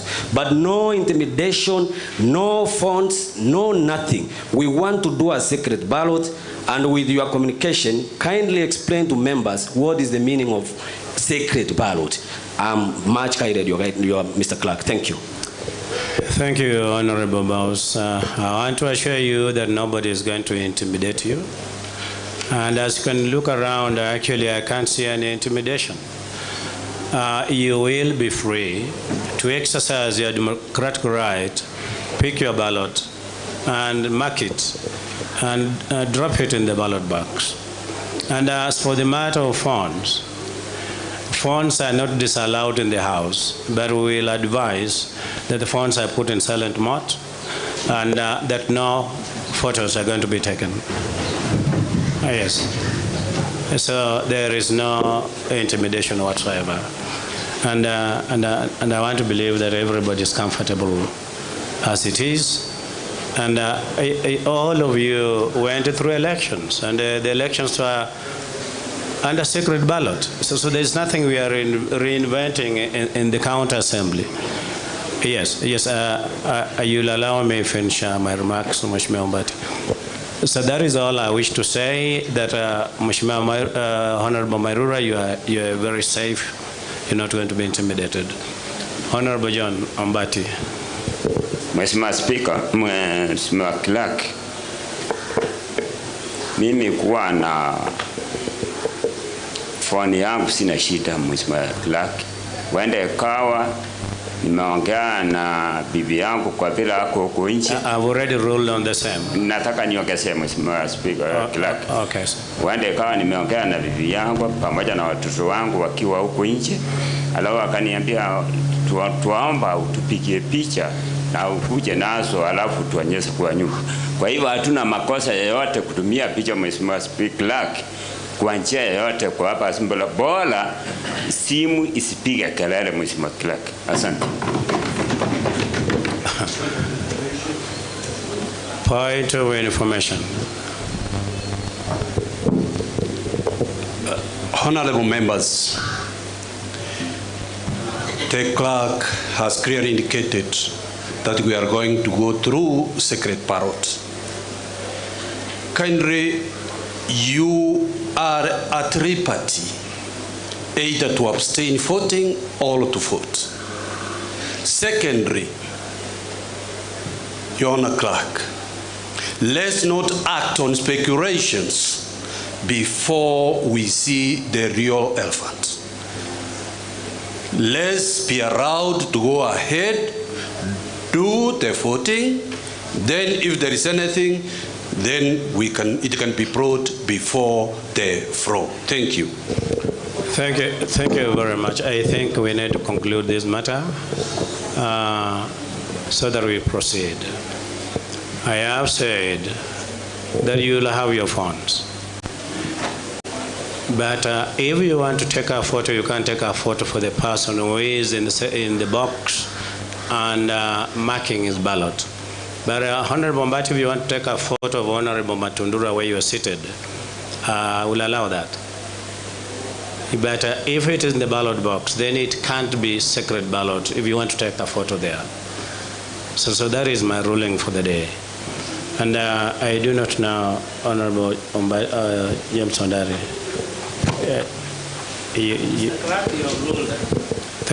Thank you very much. So with your permission, can yes, boss.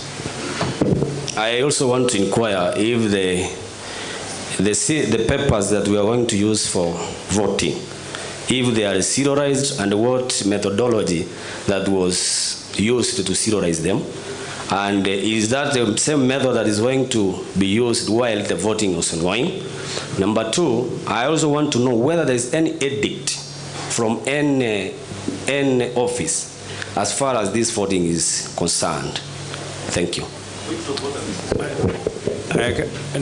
That question was directed to me. I now agree that we are doing a lot of speculation, and I would actually rule that we don't speculate. We have no instructions from any source, and I wish us to proceed with the election of Speaker. I do not really. You are asking whether the papers are serialized, the ballot papers. We have not given such instructions. Can I say, Clerk, can I say the ballot papers? Did you put serial numbers?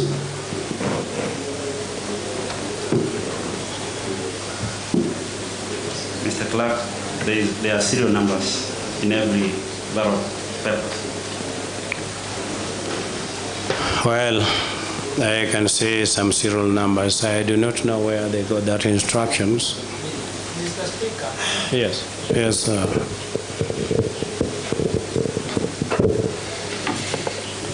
Mr. Speaker, I think it's very clear on the standing orders on how the ballot papers are supposed to be made.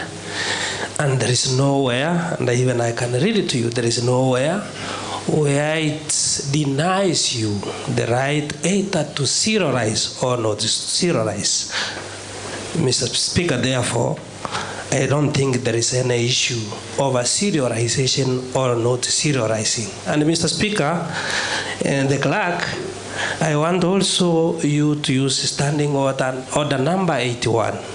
We are so much anticipating some other things which I don't know where they are coming from, Mr. Speaker. Therefore, if we are anticipating what we intend to do and we have not done it, Mr. Clerk, make sure we don't go that direction because we shall be wasting our time here. Thank you. Thank you very much. Let me make the final ruling on this matter. In the interest of time, All right, Honorable Muracha. You don't have a standing order to ask for point. Maybe I use the standing order number 1 of the Speaker, and if I'm allowed to... That is left for the Speaker. Thank you. Mr. Speaker, it's true that I've had their serial numbers, I've had their photos to be taken. Maybe, if you could ask the Honorable Member, Honorable Boss Mairura, to come out clear and give us light. Maybe he has something that we don't know. We don't want to use speculations in the House that this is not a market, this is an honorable House, that we have to use the rules, and if he has facts, let him come out clear and tell us what is going on. Mr. Clerk, I saw even the ballot boxes and the papers for the IBC. They had watermarks.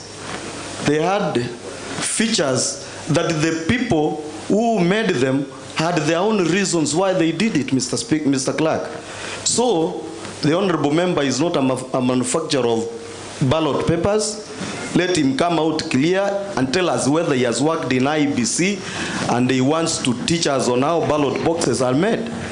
What are we fearing? We are voting the Speaker, and we are voting the Speaker of the choice, of the welfare of the members. If he has got his candidate, let him vote his candidate. And we have got our own candidates, we are going to vote. The feature cannot dictate me who to vote, Mr. Clerk. So let's not waste our time. Let's be given ballot papers, vote, go home to celebrate with our families which are waiting for us. Thank you, Mr. Clerk. It is Speaker now. Honorable Muracha, it is Speaker now. The Clerk is not seated here as the Speaker.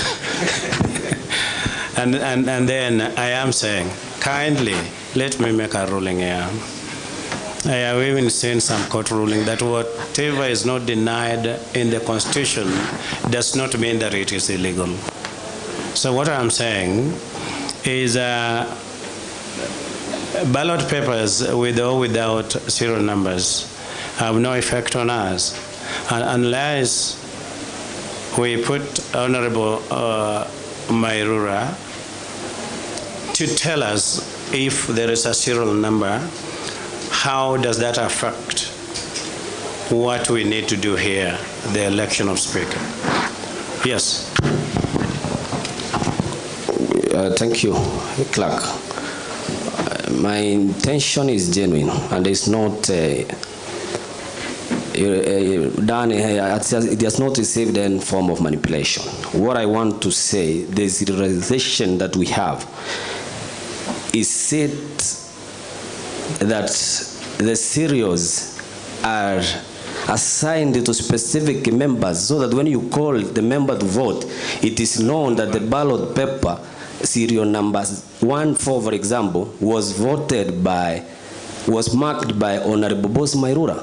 That is the clarification that I want, and I want to urge the Honorable House that the speakership is equally autonomous, and it is for the good of the House as members of the County Assembly. I want to stand alone, and stand alone to shed light on matters to do with integrity. I have carried a Bible to uphold the Constitution. The same Constitution, Mr. Clerk, tells us that voting of the speaker must be by secret ballot. And I asked, what is the meaning of a secret ballot? What does it mean? We want to vote and take photos for what reason? To send to who? And to get what at the end of the day? That is what I want to get clarification from the clerk. Without fear of contradiction, shed light, and we have no hurry, make quick rulings. Kindly please, Mr. Clerk, shed light, let us know if the serials that we have been assigned by, for example, when you were doing the swearing in, you started from number 1 up to number 71. Is that the case that we have with the serial numbers? It's a very genuine concern, honorable members. I have no candidate. We have 13 candidates and we want to elect one who will take care of the welfare of the county assembly. I'm not being selfish. Thank you. Honorable Mairura, I surely don't think any of you as a point of order because you don't have the standing orders. You're yet to get the standing orders. Now, can we hear what Amos had to say, Honorable Amos? Sorry, Amos, the new member, we will also come to you. Thank you, Mr. Speaker. I wanted some clarity on what we mean by voting, because voting doesn't start at the ballot box. Voting starts at the point where you're getting the ballot papers. And if we're insisting that secret ballot must be adhered to, then that means it must start at the point of issuing the ballot papers. I'm insisting, or I'm requesting this, that we don't use the order that we used to get when we were taking our oath of office. By that, we'll be assured that somebody doesn't allocate you a number, because those serial numbers can easily be allocated to people if they use the list that we use to take our oath of office. I'm requesting, if possible, then allow us to vote not in a specific order. By that, we'll be assured that the serial numbers are not being used against us. Thank you, Mr. Speaker. And now, the point at which we are, I am not still convinced that a serial number has any effect with the way you are marking your ballot paper or the ballot box. And that is why we said earlier that let us not speculate. You go to the ballot box, elect a person of your choice, and let us see the counting of the ballot papers. I have not been convinced that there is any mischief in this serialization. Where is clerk? I mean, look at it this way. How do you tell that somebody who is voting there is doing as by serial number? Yes, Honorable Matundura.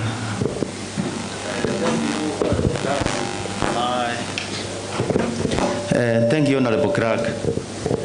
Honorable Clerk, you have guided us well that we are going to vote through a secret ballot.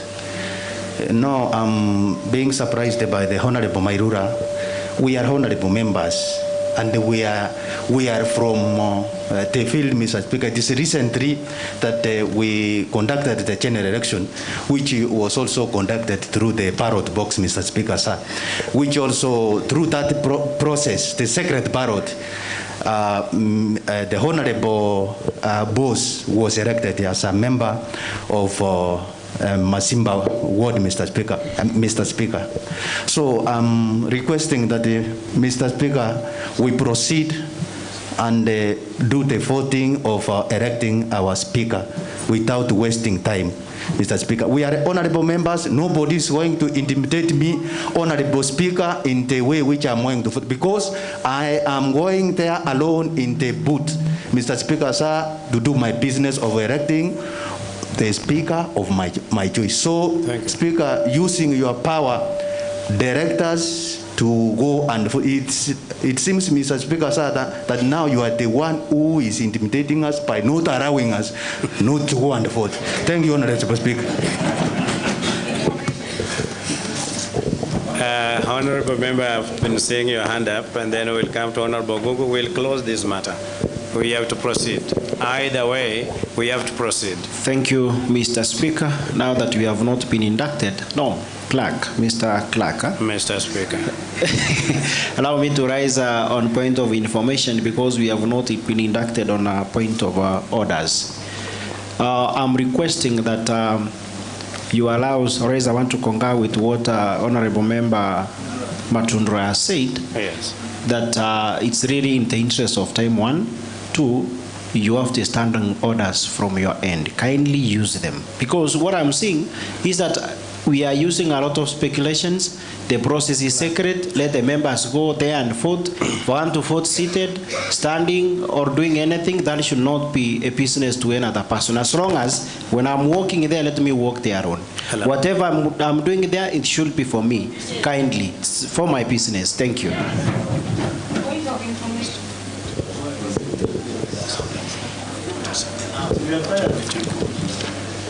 Thank you, Mr. Speaker. Sir. Thank you, Honorable Member. I have not actually allowed you to talk. You just take your seat. Take your seat. I'm doing some consultation here.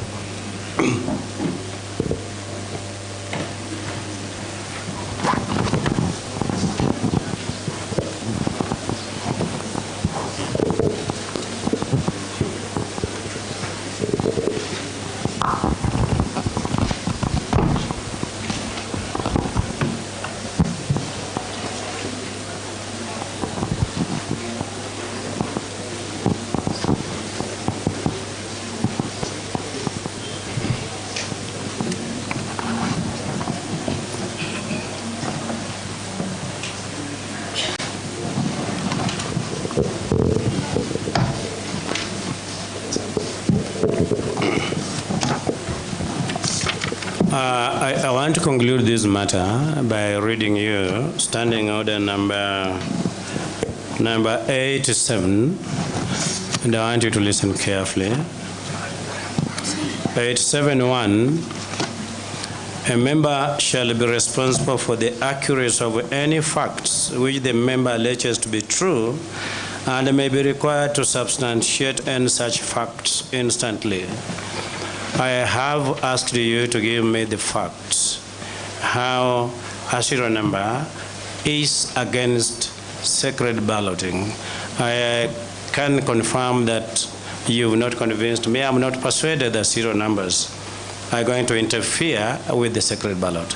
So with those remarks, I want us to proceed with the voting exercise today.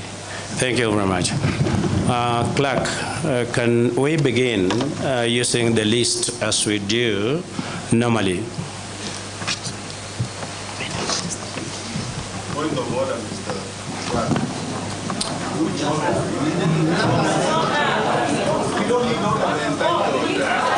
Order, members. Order, members.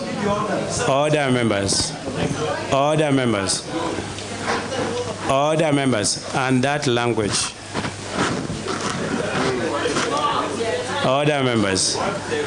The honorable members are right to raise a point of order, but I hope you're raising a point of order on a different matter, not on the matter that I've ruled on.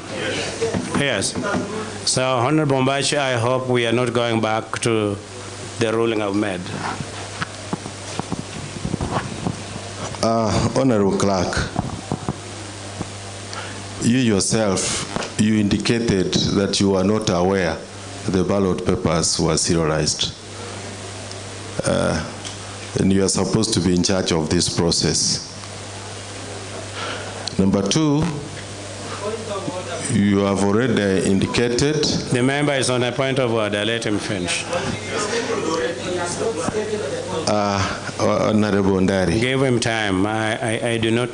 This is my third term, Honorable Clerk, and this is the third term I'm going to elect. Honorable Mbachi, are you on I'm raising my. You raised standing order number 87. Number 87. It's good we get clarity on this matter. Honorable Moracha, I'm also an elected member. Order, members. Order. I'm not refusing that we continue. Order. What I was only saying. Order, members. I am going to order the sergeant at arms to throw any member who is shouting out of the house. Honorable Moracha, kindly hold your horse or your horses. I hope. Honorable Clerk, I was only saying this. I'm finishing. Honorable Mbach, please. Yes. I said you can raise a point of order on a different matter other than the one I've made a ruling on. But I understand from your presentation, you are contesting my ruling. I would advise you not to contest because the ruling has been made.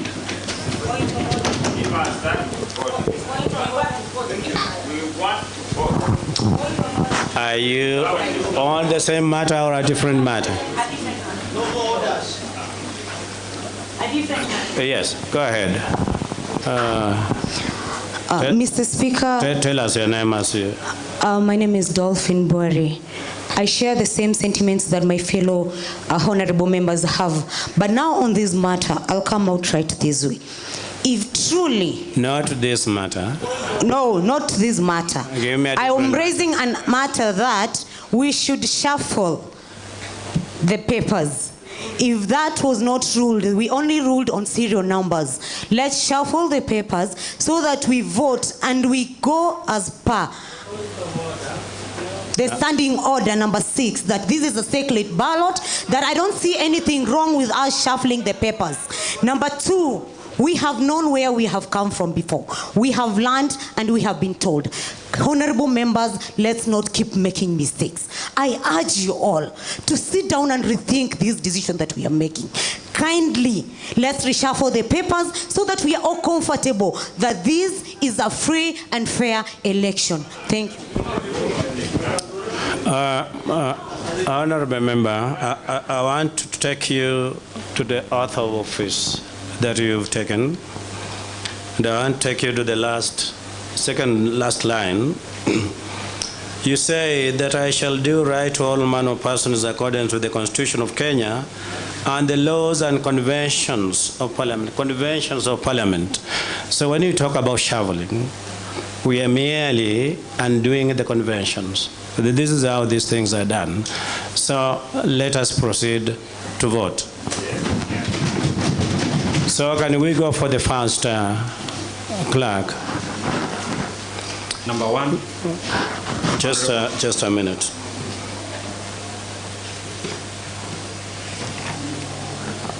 Yes, go ahead.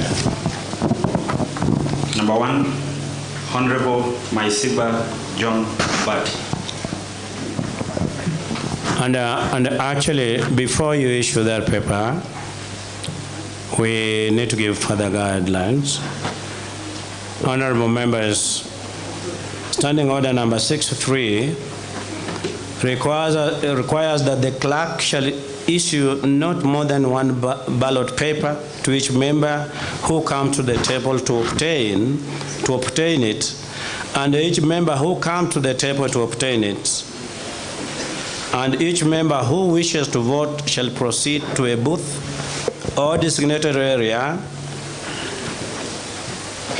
by the clerk for that purpose and located next to and within reasonable distance from the ballot box, and shall, while there, mark the ballot paper by a mark in the space opposite the name of the candidate for whom the member wishes to vote. Fold the marked ballot paper before leaving the booth or area and place the folded ballot paper in the ballot box. The polling booths are on my left as displayed. Pursuant to this standing order, I now direct that a ballot paper be issued to each member who comes to the table to obtain. To facilitate this process, the name of each member shall be called, following which the member shall come to the table on my extreme left and obtain a ballot paper. Each member shall then proceed to either of the, we have one booth here, which are clearly marked, and while there, mark the ballot paper and fold it. The member will then place the marked ballot paper in the ballot box. We are now ready and shall commence the voting process. Just one information. Yes. Mr. Speaker, where I see the ballot is, the box is, Honorable. Yeah, I'm listening. Honorable Mbaji is so near to where we are.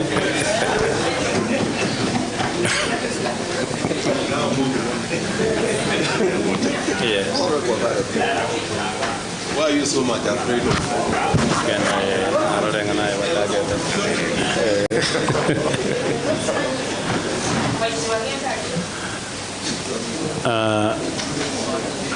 can we have the ballot box near here, pushed here? Remove that.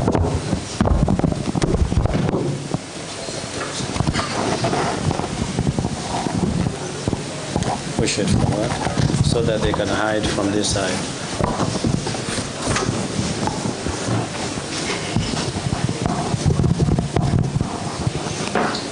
Is that done well now?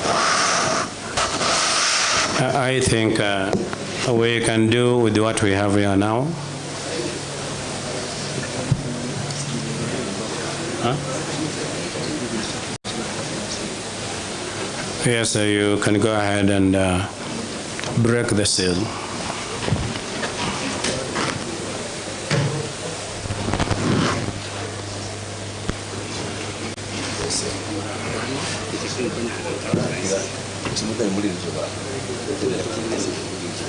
Now, finally, as we begin this process, I need to give the following guidance. The standing order number 6 requires the clerk to facilitate any member with any disability to vote by invoking such measures as may be necessary. I will therefore invite the Sergeant at Arms to carry the ballot box in the full view of the House. We then proceed from there. Yes. Thank you. So the clerk can proceed to call the first member. Give one ballot only. Maisiba John Ombati.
Can I lend you my glasses? You can use my glasses. Are you short-sighted or long-sighted? I can assist you.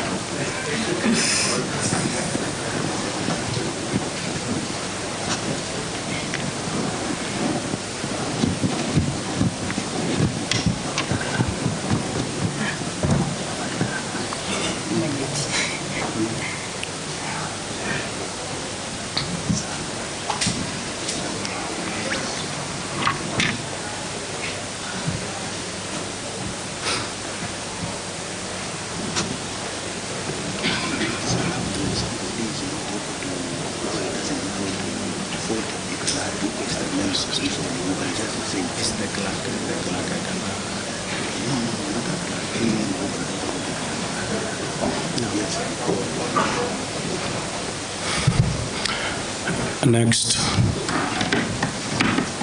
Obugu Timothy Okiomere.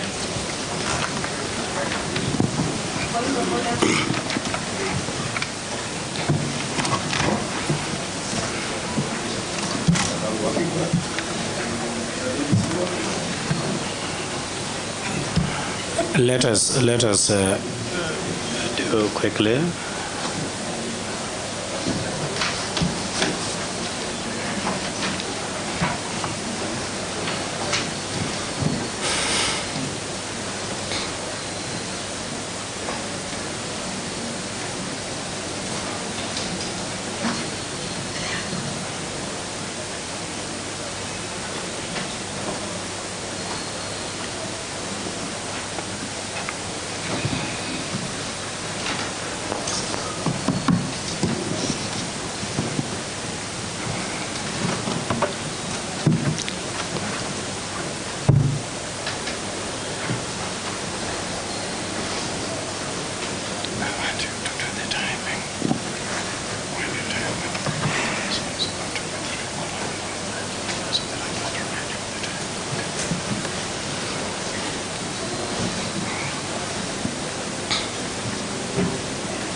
Ochwangi Ombachi Dennis.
Karen Nyamoita Magara.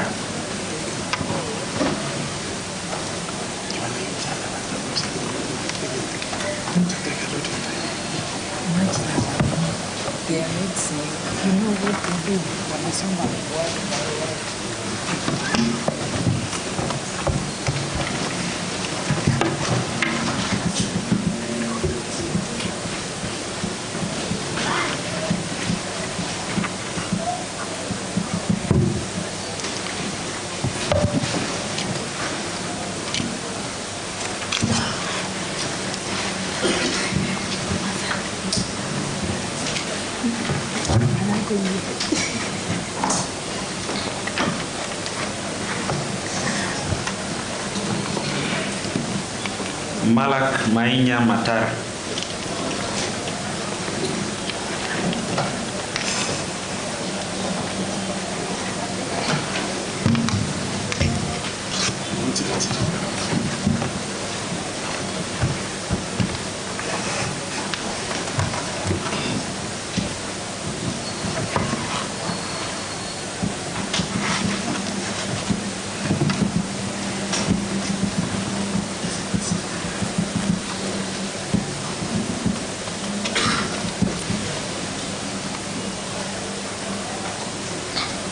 Matundura Ismail Bosira.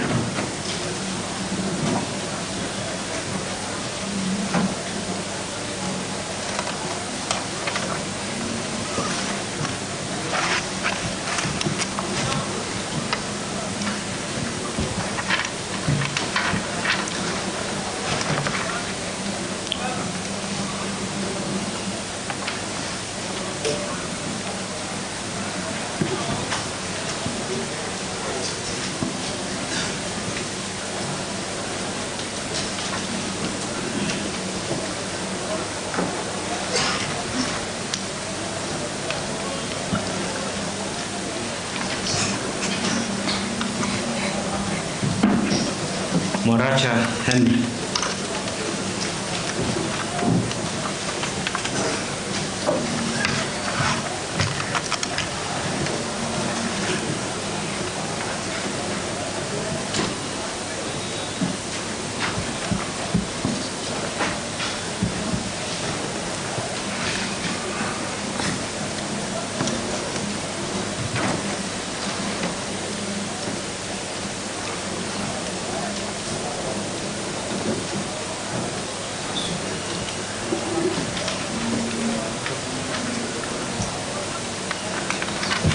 Mose Ibrahim Ongugo.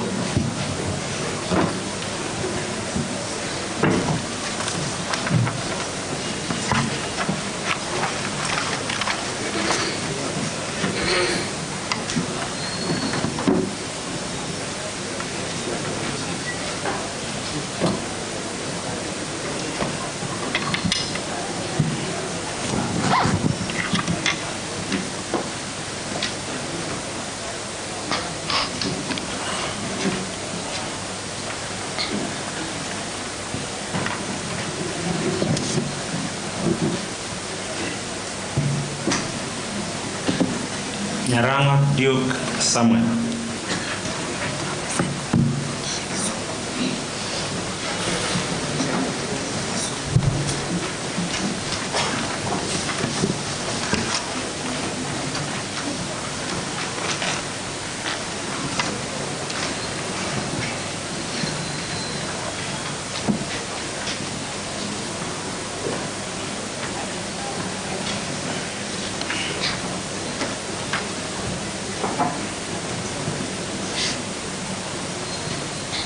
Onderi Amos Veg.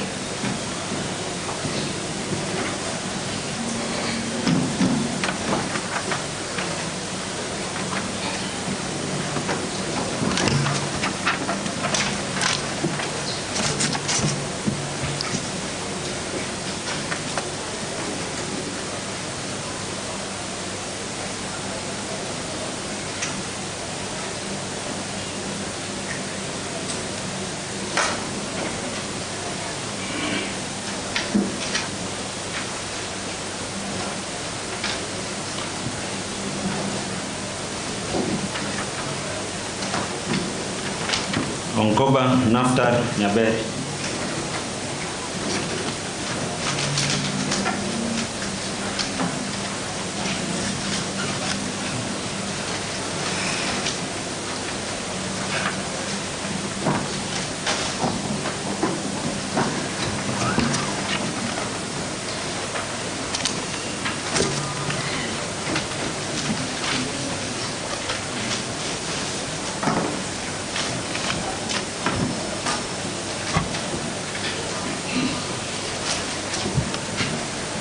Saisi Nyagaka Nchonga.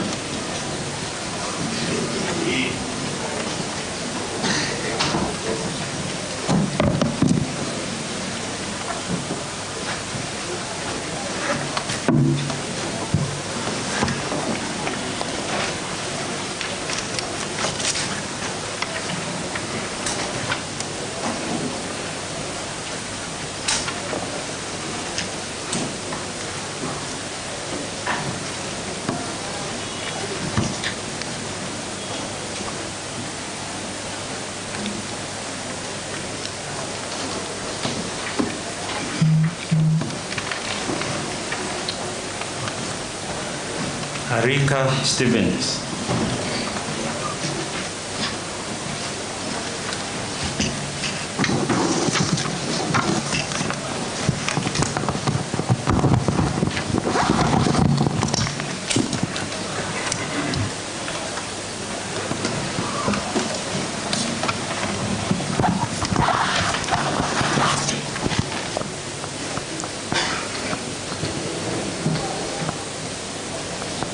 Shira Ronald Ongaga.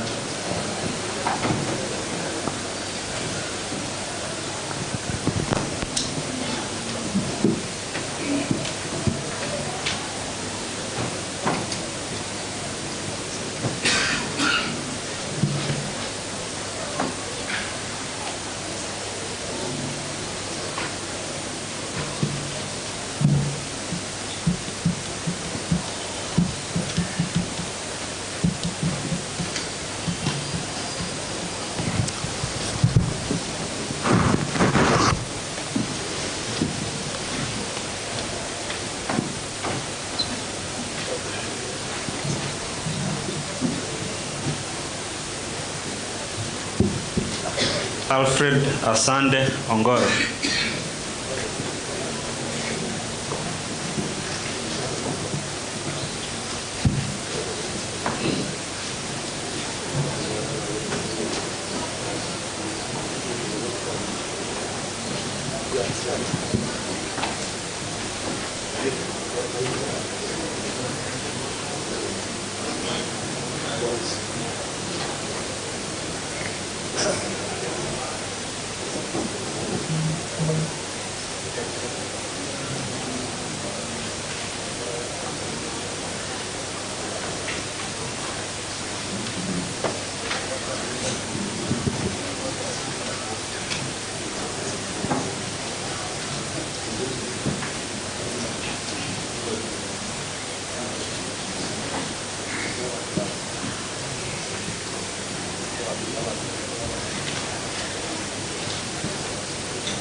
Ayema Paul Okombo.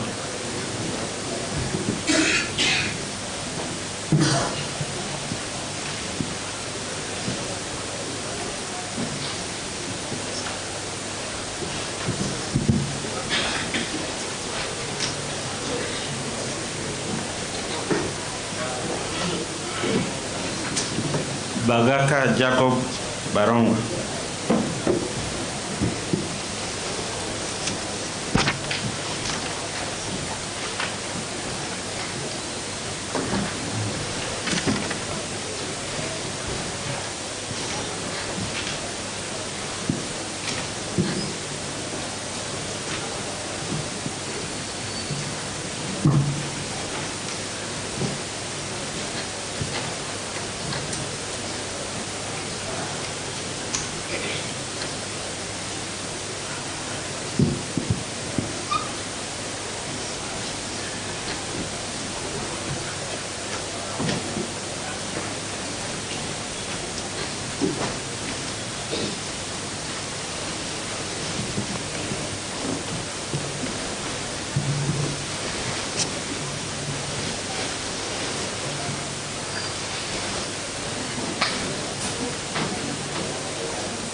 Brenda Kerubo Kengere.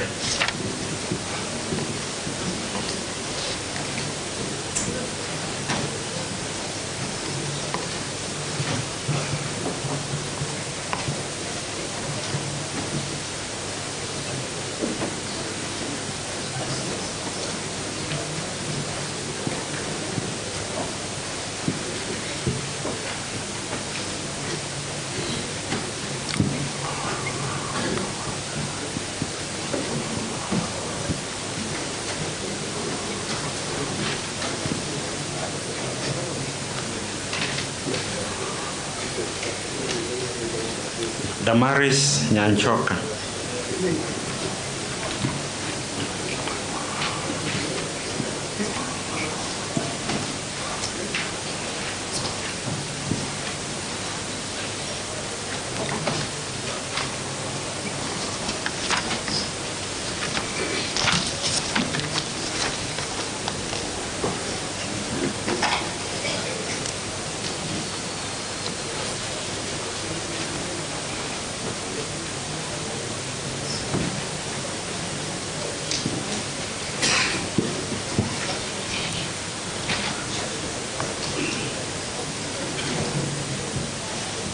Evelyn Mora Mogira.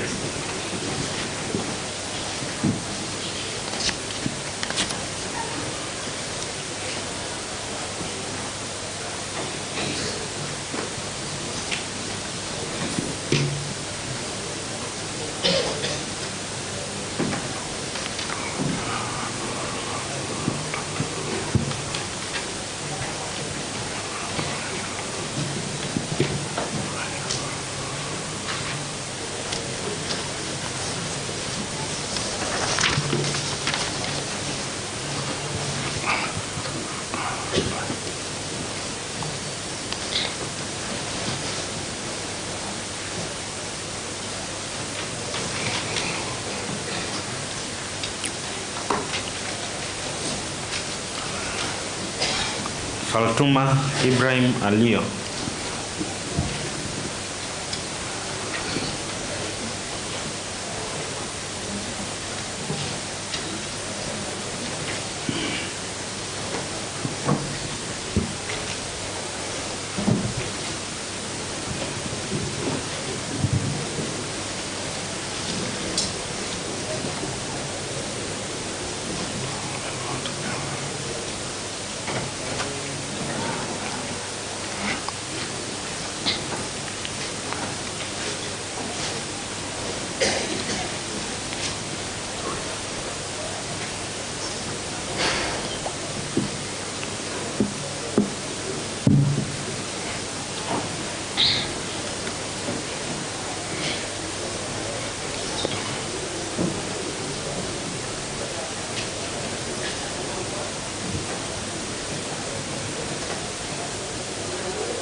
Gaudence Mora Omariba.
Gaudensia Sigara Nyang'ana.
Gesongori Wycliffe Siocha.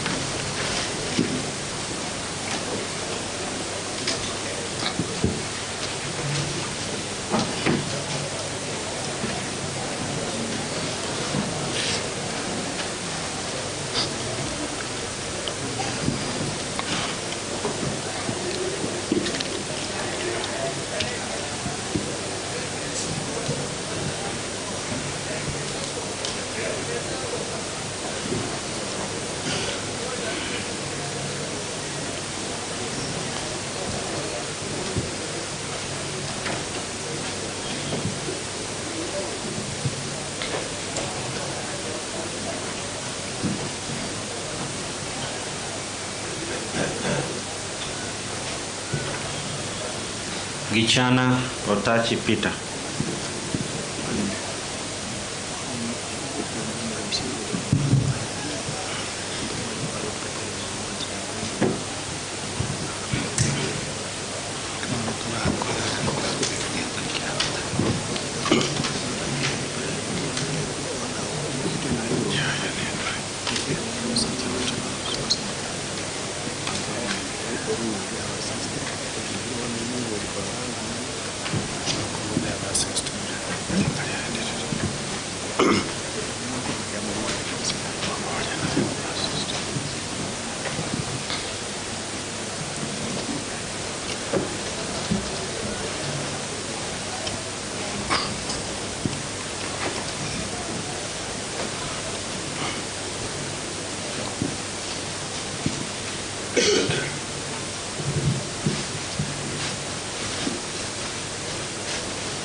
Gitea Bosibori Brenda.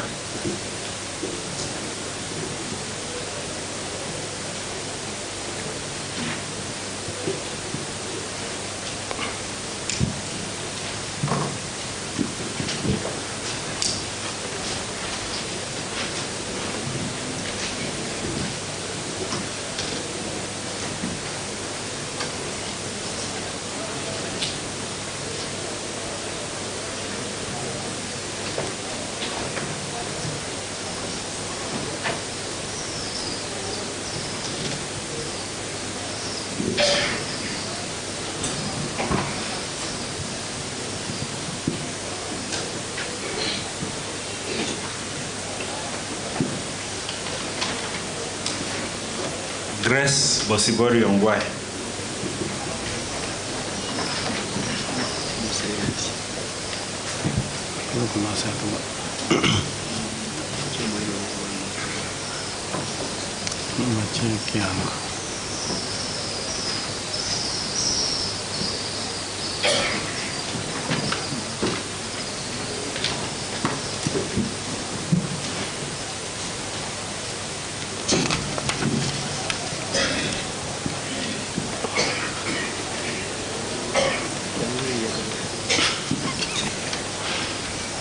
Halima Hussein Kalia.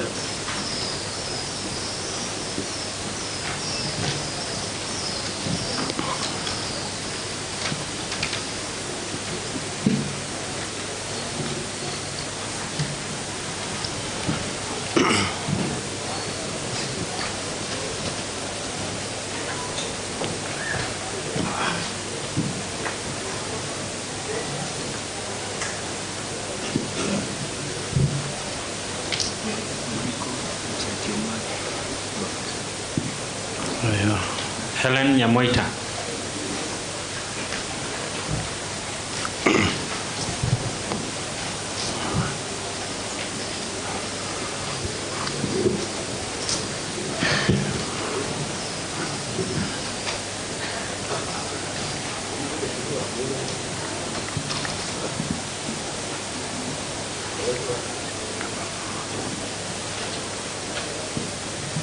Jim Kenyanya.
Kirage Anthony Okundi.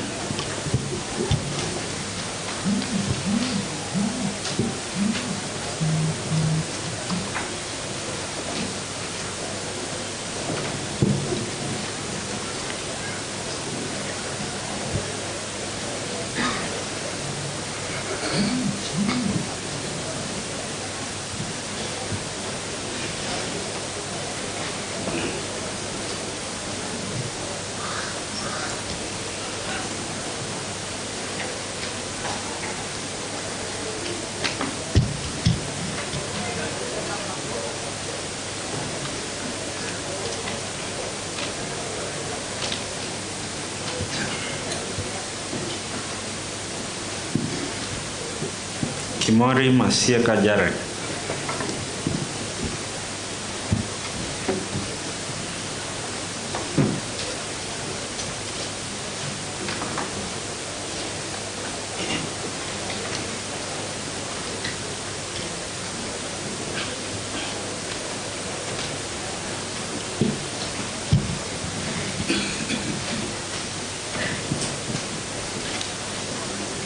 Lilian Anyango Gor.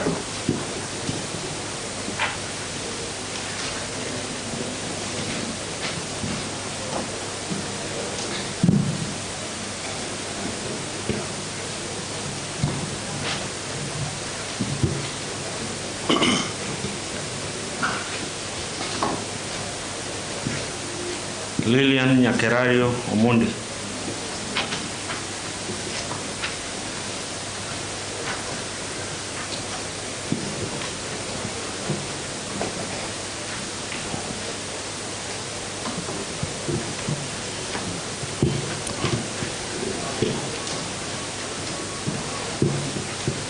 Machuki Ibrahim Moranga.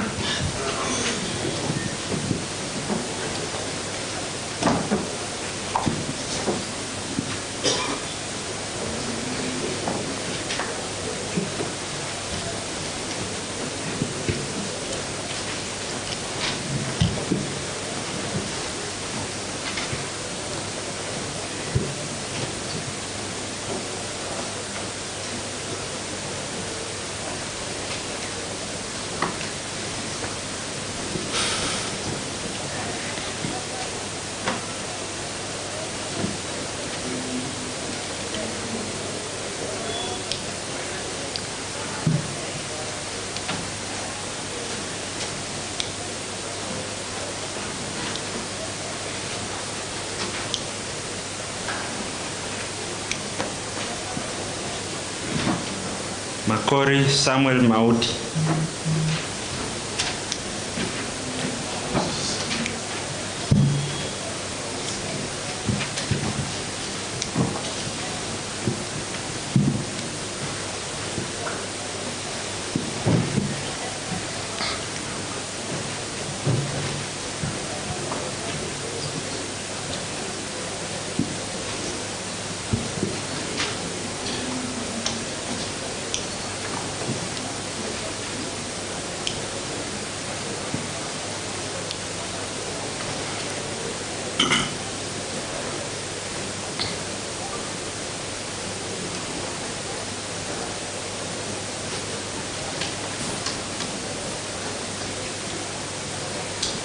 Makwae Beatrice Kerubo.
Mainama John Sambo.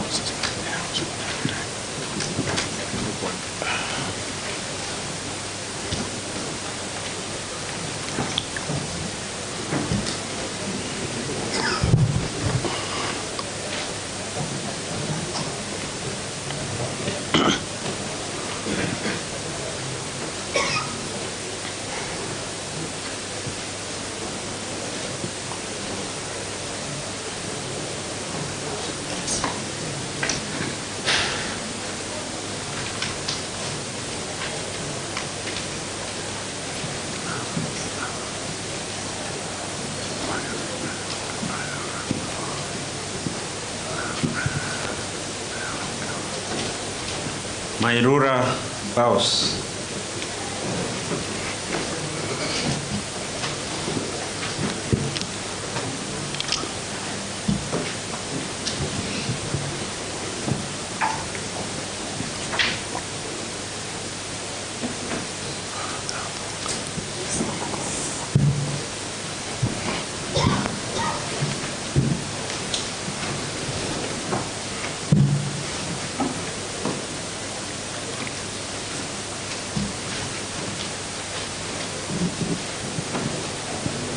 Mariam Musa Ege.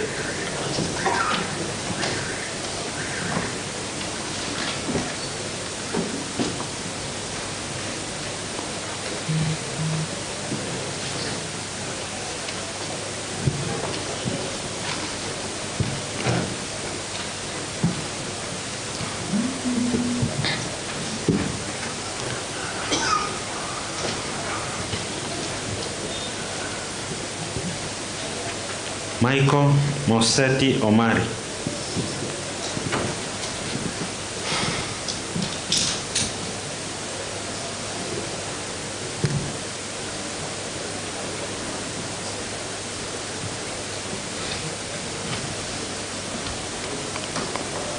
Now, I want to make the following guidance. I direct the Sergeant at Arms to help Michael vote for a candidate of his choice. So, yeah, go and help him. He will tell you who he wants to vote for. But him alone. No. Kindly sit. Mheshimiwa, please. Honorable member, take your seat. Take your seat.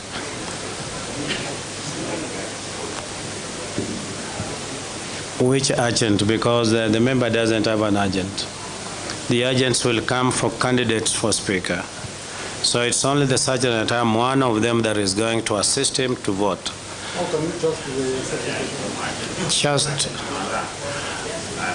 There is no another way you can do it. And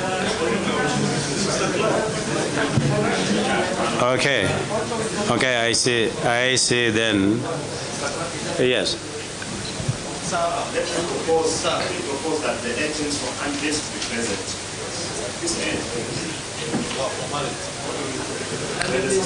No, it is for the member. Hold your horses. Hold your horses. I am actually following the standing orders. And if we talk about urgent, we have 14 candidates. And you want 14 of you to go and see how he's voting?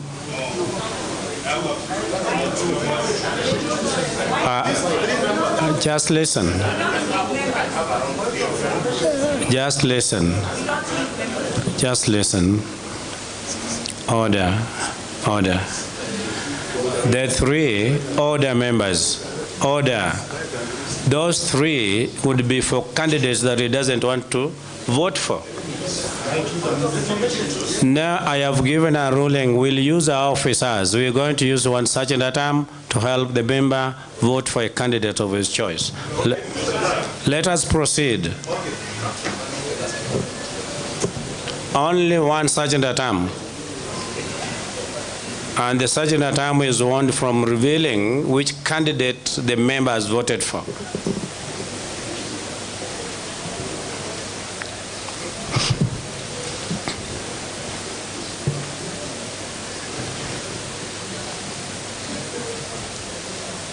Mokaya Amos Omweri.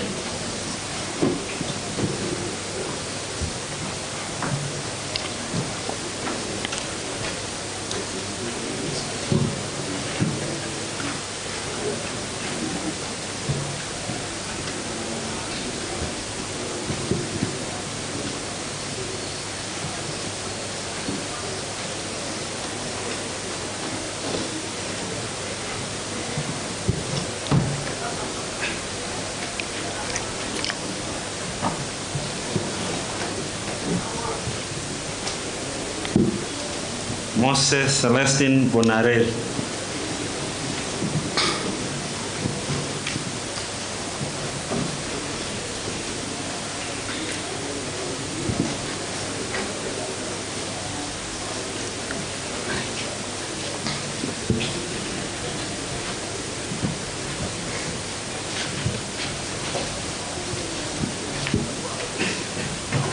Motume Michael Nchiri.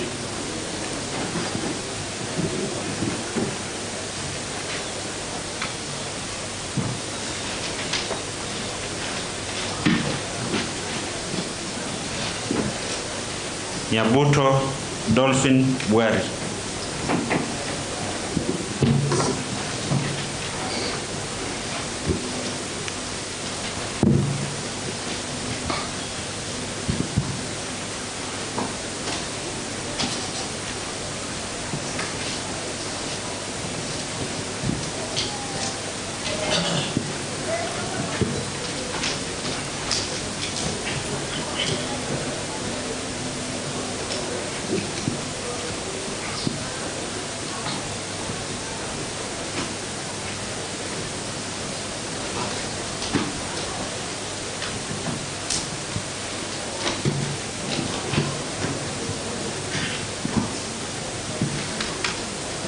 Nyabuto Edna Wamboka.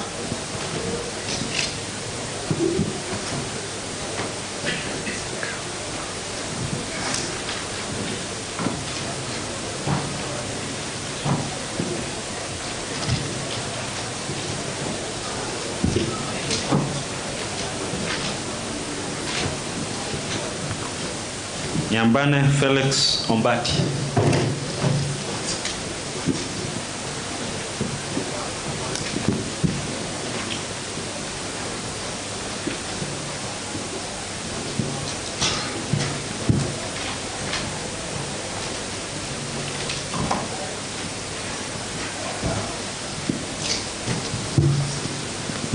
Nyamwaya Shem Mogesa.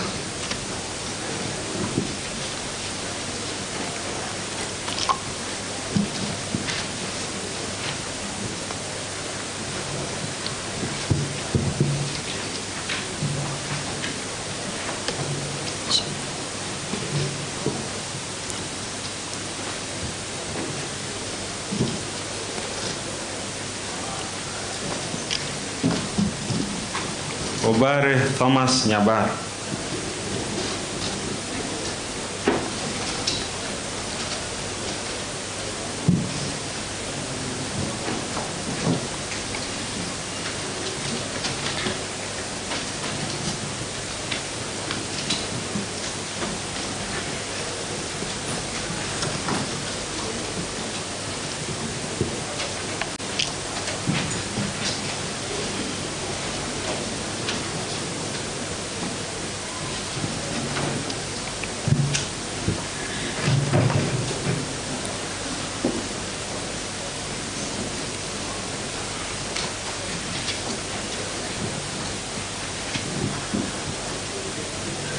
Jana can work under 10 minutes.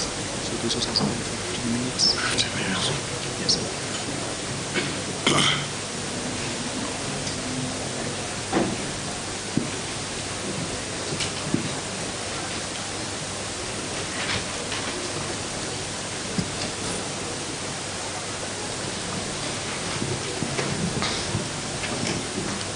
Okerio Peter Mokua.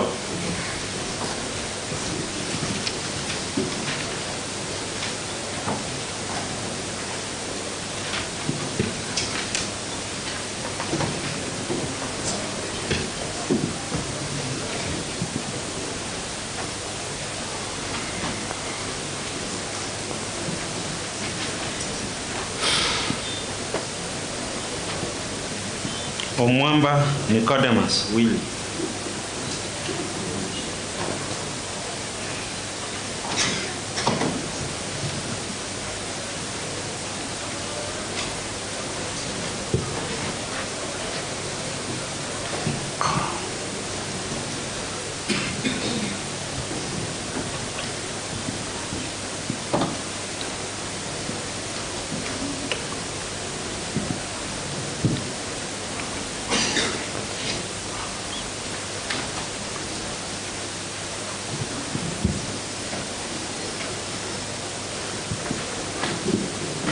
Omwando Victor Ombasa.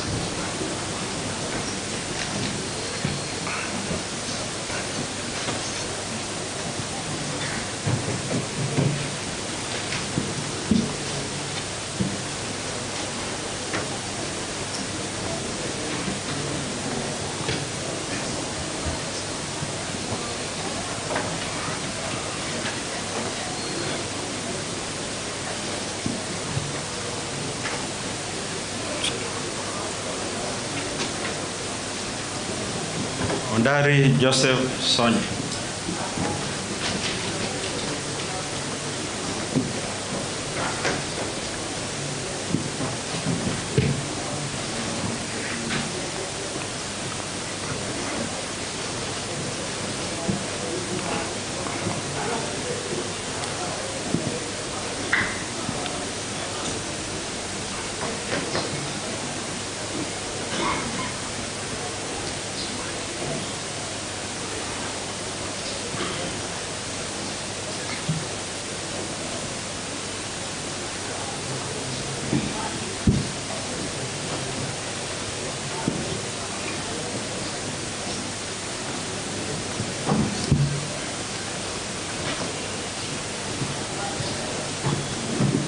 Ongeri Jeremiah Obwogi.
Onsaga Christopher Ogoti.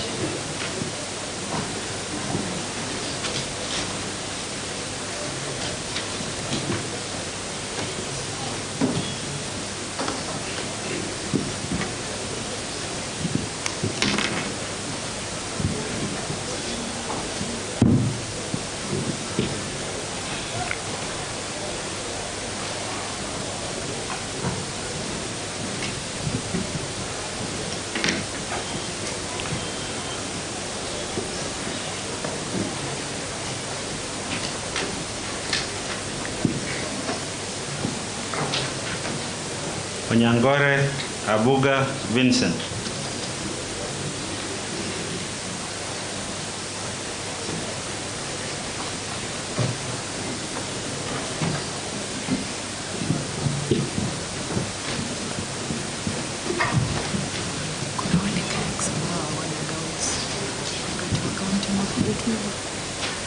Yeah.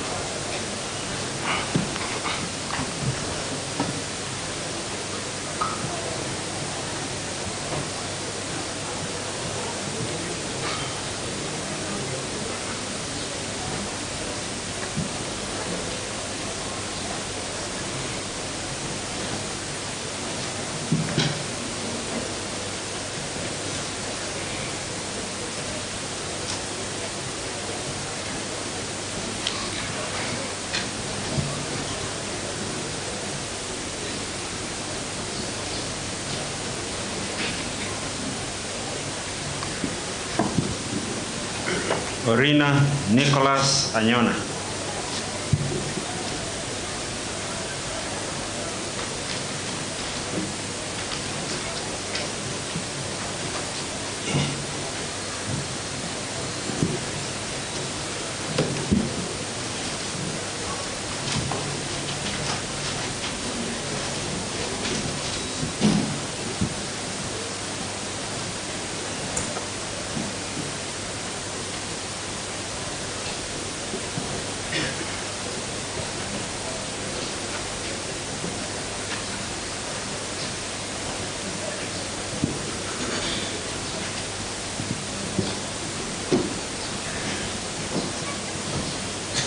Oyagi Asimundi Cosmas.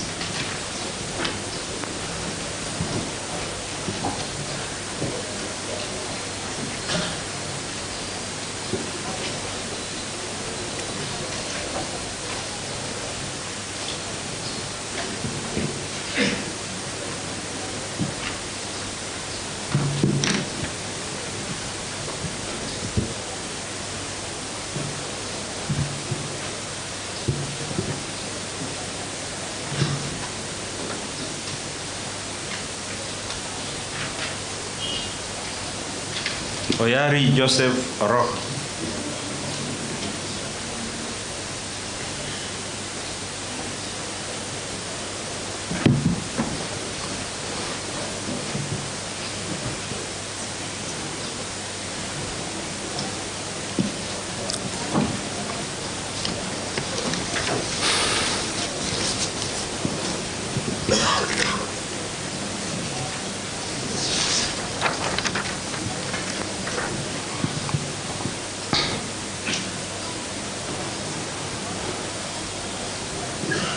Rabera Oteo.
Rayori Manani Frischmont.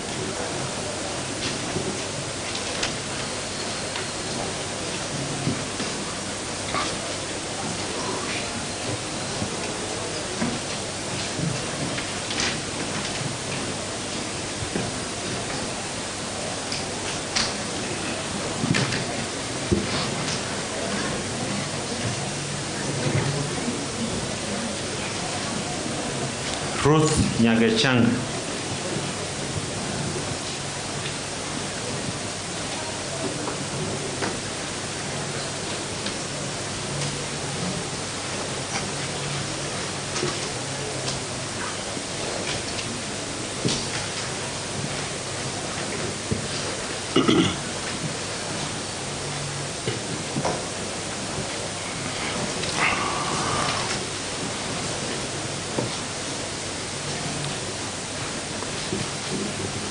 Teresa Dismas Osombi.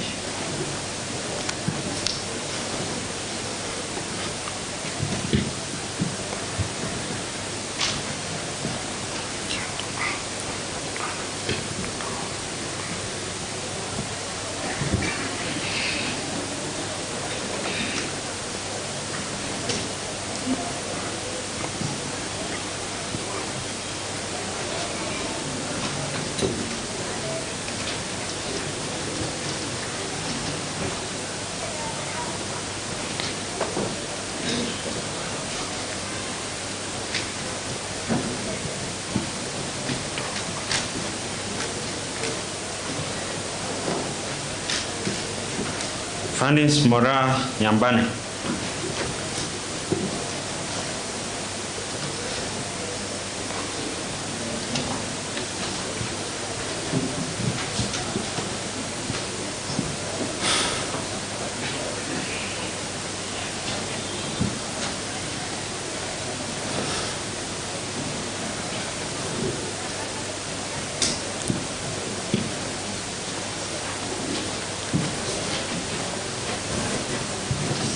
Lastly, Walter Obare Mochachi.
Honorable members,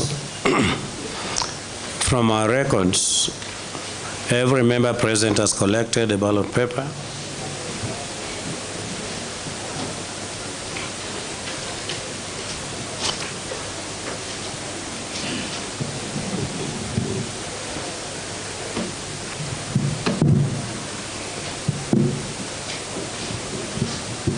And voted.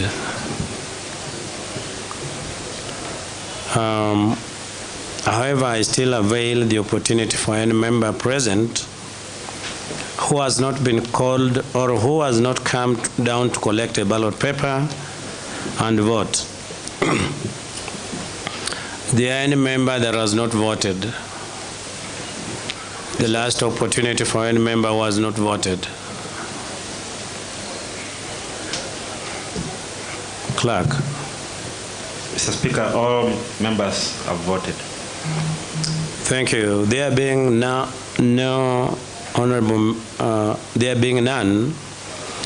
members, standing order number 6 provides that when it appears to the clerk that all members who are present and wish to vote have placed their ballot papers in the ballot box, the clerk shall cause to be unlocked the box, examine the ballot papers, and having rejected those ballot papers that are unmarked or spoiled, report the result of the ballot and no member who has not already recorded his or her vote shall be entitled to do so after the clerk has unlocked the ballot box. Honorable members, pursuant to this standing order, it now appears to me that all members who are present and wish to vote have done so. Therefore, pursuant to standing order number 66, I now direct that the ballot box be unlocked and that each ballot paper be examined. Oh, yes.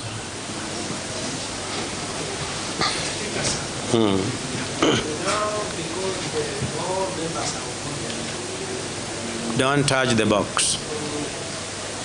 And now, because all members have voted as you have reported, how I wish we can do as it is done even in the National Assembly, even in the Senate, that we can have an agent for we are going there. each we member. are going there. Thank you. We are still giving guidance. Thank you very much. So before we proceed to that, there are candidates on. There are 14 candidates on the ballot, namely Dr. Philip Machuki Nyanumba, Eric Changanya, Gideon Nyambati, Joshua Mangabo Mumanyi, Dr. Chweya Laban Matoke, Julie Nyanchama Nyamao, Elizafano Angima, Jafet Oginda Nyakundi, Thomas Kirongo Maatwa, Nyabuto Kevin Mamboleo, Christopher Siambe Amisi, David Orioro Obuya, Charles Ndege Mogaka, and Dr. Joash Cavendish Umandi. If there is any member present who wishes to be an agent of these candidates within reasonable numbers, perhaps one each, we will be happy to have them present at the table when tallying is done. And so I can see members who are on their toes. I want you to tell us which candidate you want to be agent for. Mr. Speaker, sir, on the candidate of Dr. Nyanumba is Honorable Samuel Nyarango, who is going to be the agent because you have said one. I added two, but I think because you have said one, let us have Honorable order. Samuel Nyarango is okay. Let us have order. It is the member that will tell us his agent for which candidate. Mr. Speaker, sir, my name is Duke Samuel Nyarango. I am an agent for Dr. Philip Nyanumba. Thank you. So for candidate number one, Duke Nyarango, Honorable. Thank you, Mr. Clerk. My name is Obare Thomas, agent for Eric Janganya.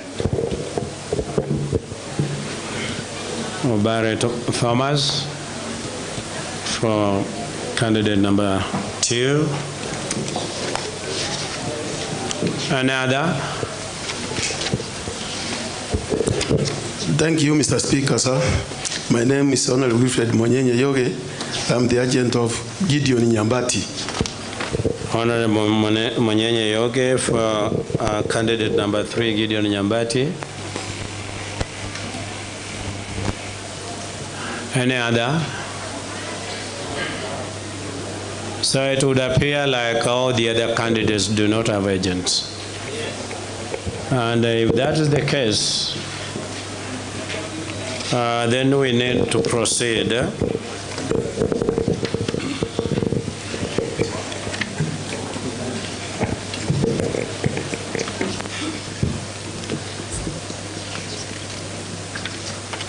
Just a minute, I'm going there.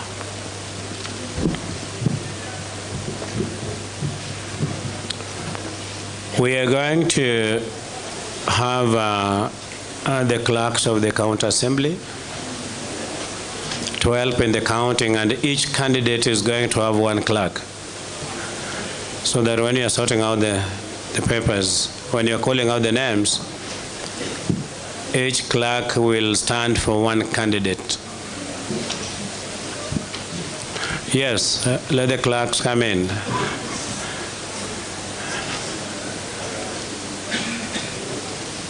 I want only 14 of you. 14.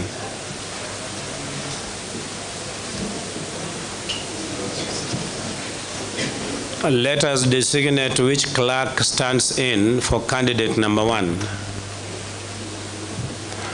I'll designate Cyprian, candidate number 1. And there is Obuaya, candidate number 2. Moende, candidate number 3. Okay, so if you need to hear the names again, let me read the names. So, Dr. Philip Machuke Nyanumba with Cyprian Masanga.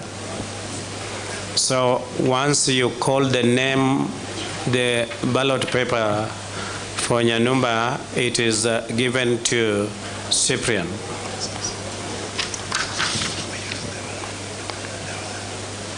This order is different, but that's why I'm reading the names.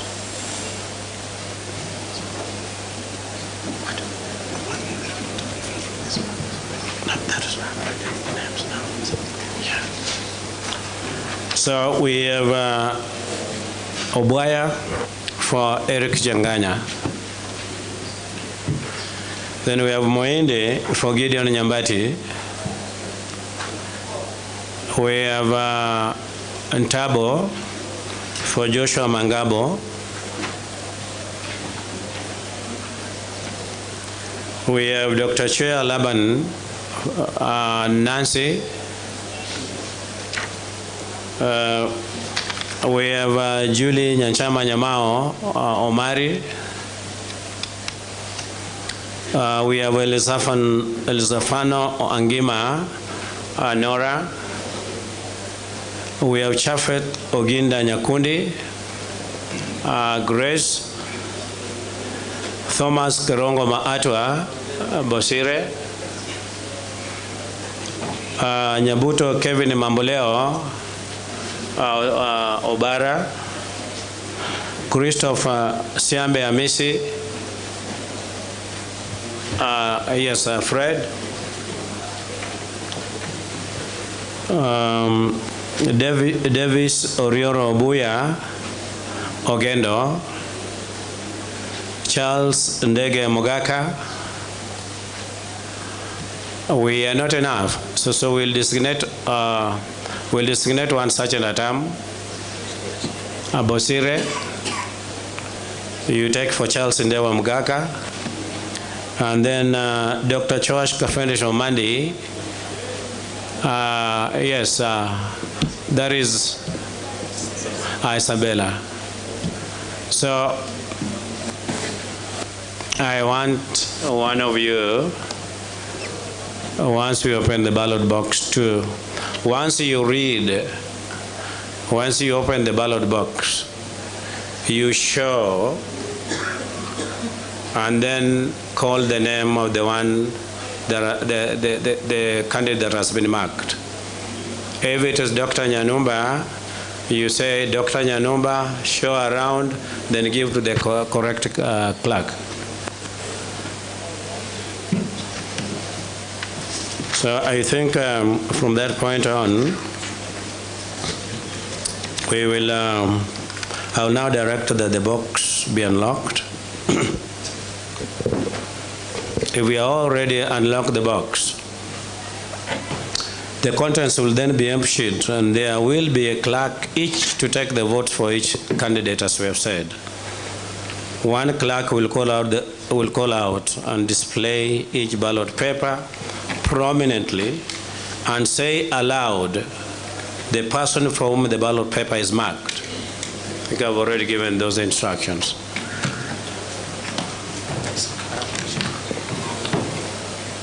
We need one more clerk.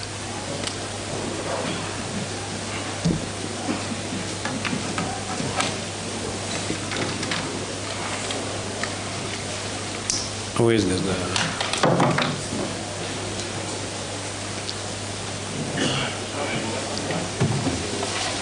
Masanga, just I want to know who is calling out the names. Oh, Naomi, okay. Then you call and display as we have said. I want this sergeant at time to move back. I want to see. So, one, this is for Kebati Eric Janganya. Give the relevant clerk. Nyanumba Philip Machuki. Nyanumba Philip Machuki. Nyanumba Philip Machuki. Display. This one, sorry. Display. Show round. Sorry. This one has been marked twice. So that's spoiled. Give him. We gave the sergeant a time here to have those spoiled ones. Nyanumba Philip Machuki.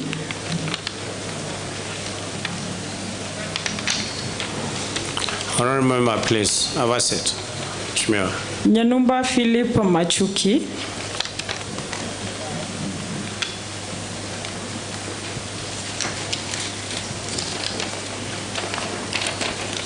Nyanumba Philip Machuki.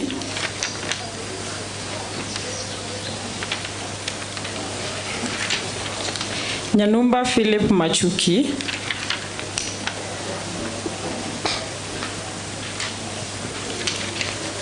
Nyanumba Philip Machuki.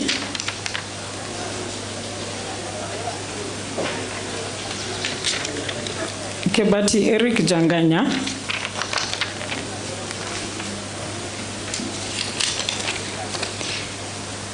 Nyabuto Kevin Mamboleo.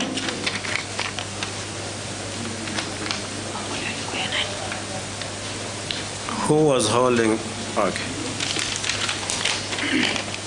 Nyanumba Philip Machuki.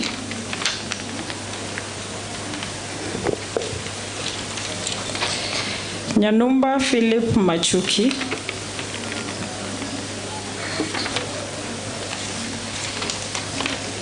Kebati Eric Janganya.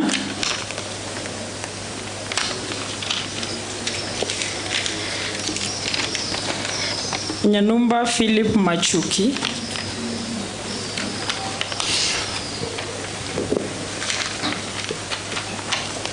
Kebati Eric Janganya.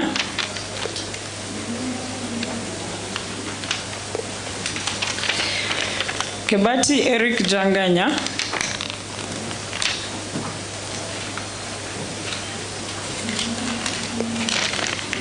Kebati Eric Janganya.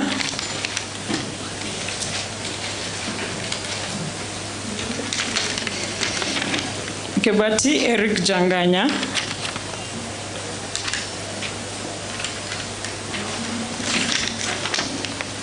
Nyanumba Philip Machuki.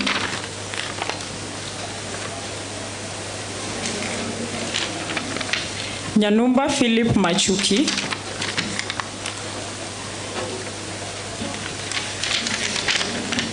Kebati Eric Janganya.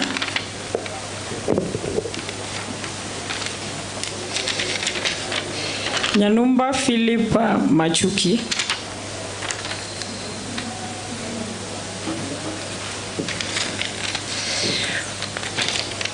Nyanumba Philip Machuki.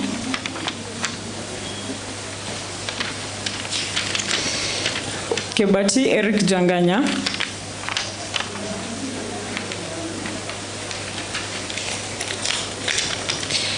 Nyanumba Philip Machuki.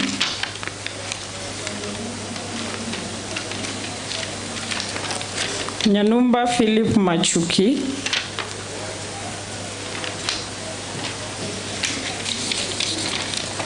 Nyanumba Philip Machuki.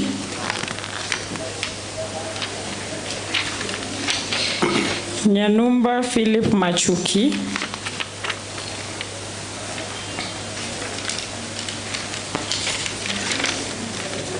Nyanumba Philip Machuki.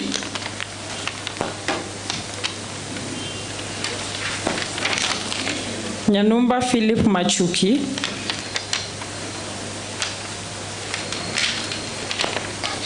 Kibati Eric Janganya.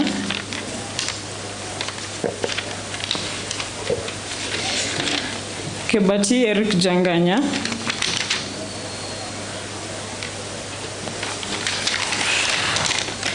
Nyanumba Philip Machuki.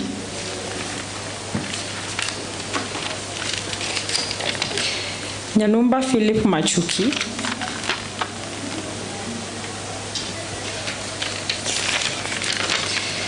Nyanumba Philip Machuki.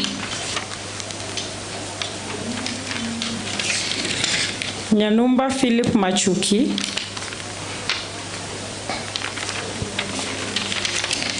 Nyanumba Philip Machuki.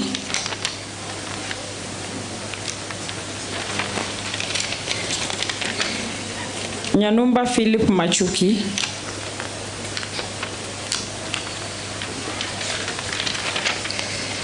Nyanumba Philip Machuki.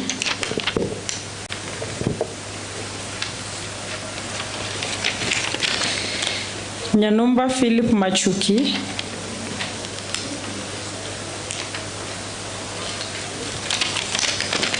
Kibati Eric Janganya.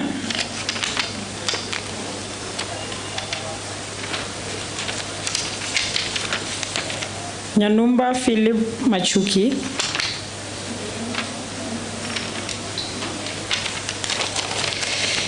Nyanumba Philip Machuki.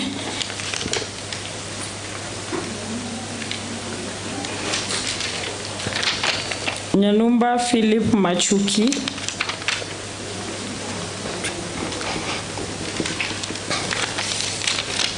Nyanumba Philip Machuki.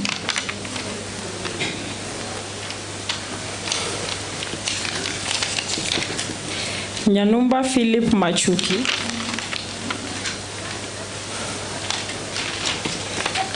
Kibati Eric Janganya.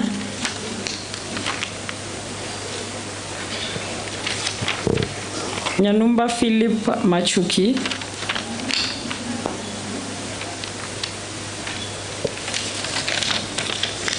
Nyanumba Philip Machuki.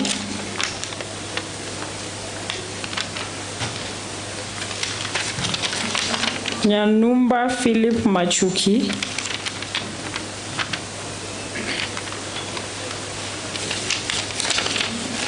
Kibati Eric Janganya.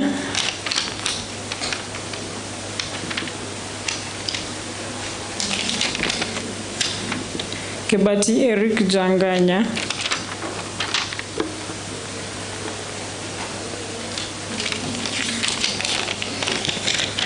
Nyanumba Philip Machuki.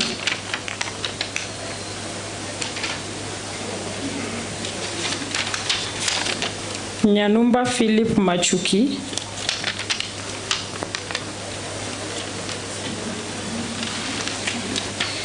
Nyanumba Philip Machuki.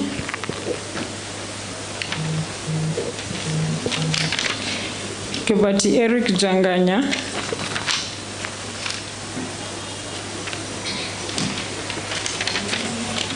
Nyanumba Philip Machuki.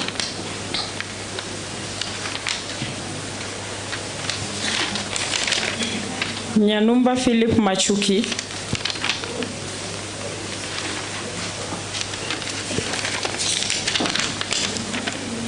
Kibati Eric Janganya.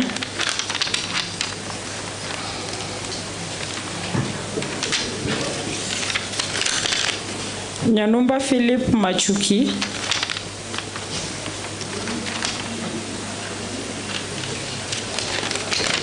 Nyanumba Philip Machuki.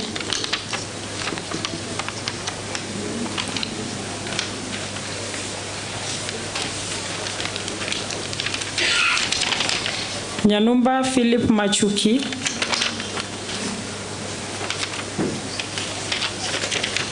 Nyanumba Philip Machuki.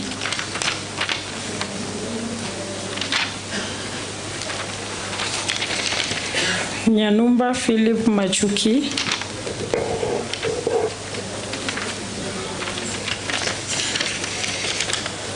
Nyanumba Philip Machuki. Order, order, members, order. There is no clapping in the house. Nyambati Migiro Gideon.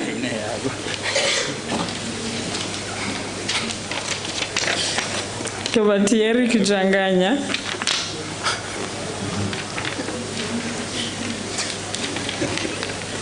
Kibati Eric Janganya.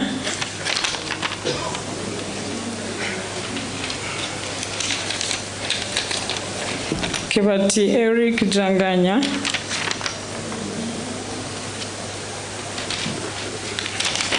And lastly, Kibati Eric Janganya.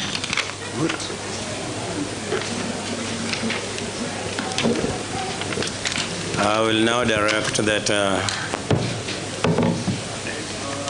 you count the ballots for each member and report the results. And the counting is loud.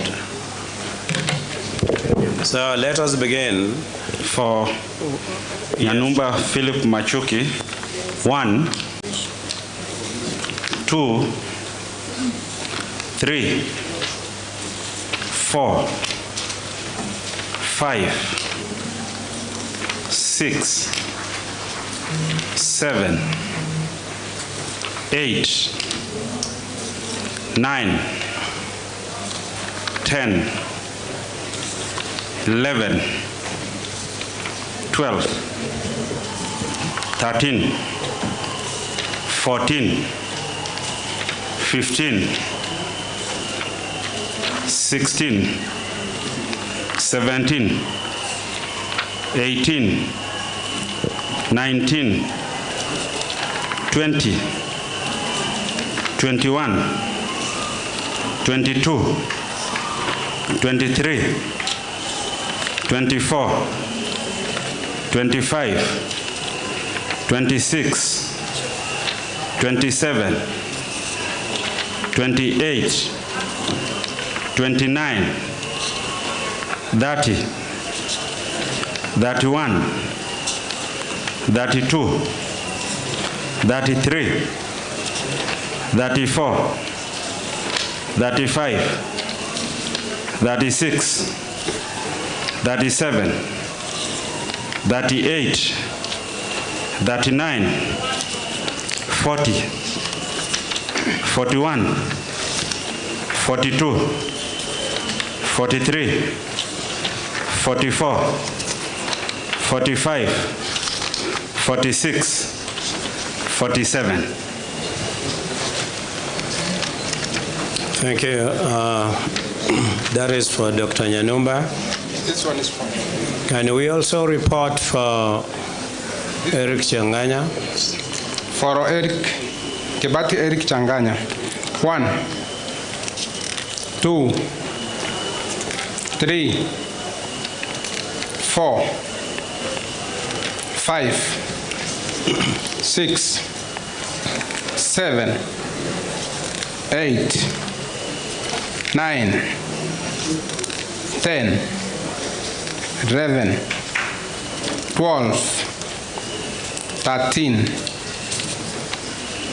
14, 15, 16, 17, 18, 19, 20, 21. Then can we report for Gideon Nyambati? For Nyambati Migiro Gideon, 1. Then let us report for Yabuto Kevini Mamboleo, 1.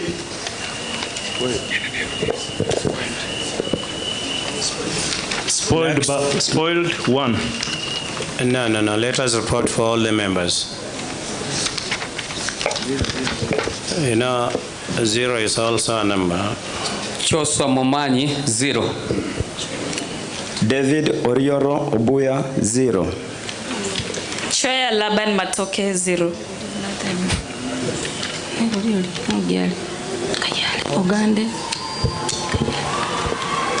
For Japheth Oginda Nyakundi, 0.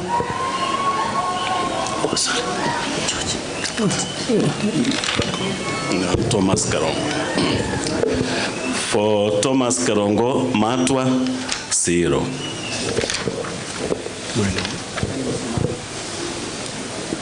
So, for Mugaka Charles Ndege, 0. That was mine. Work was mine.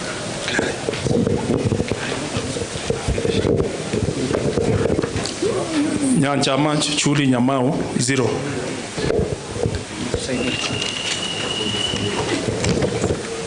Josh Omandi Gavandis, 0.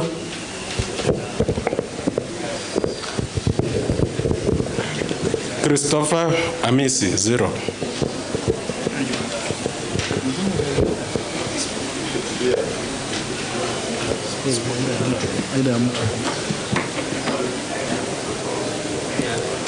Thank you. We are done.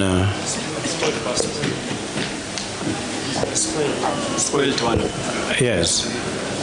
He had already reported the spoiled ones. He said 1. Thank you very much. Now, the results of this election are as follows. Dr.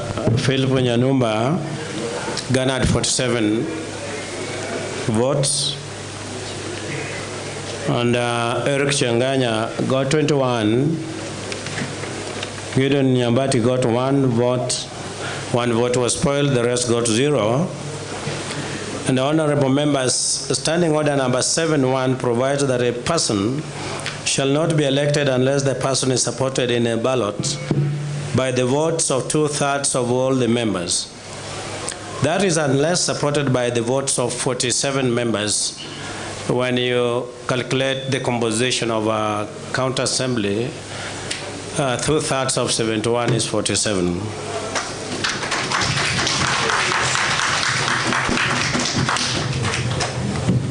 So, honorable members, pursuant to standing order number 7.2, I now declare Dr. Philip Nyanumba to be duly elected as the Speaker of the County Assembly. Honorable members, I am seeing even all the members clapping. You know the rule of thumb is thumbing. Honorable Bombati, please take your seat. I now direct the Sergeant at Arms to search for the said Honorable Dr. Philip Nyanumba and bring him to the chamber.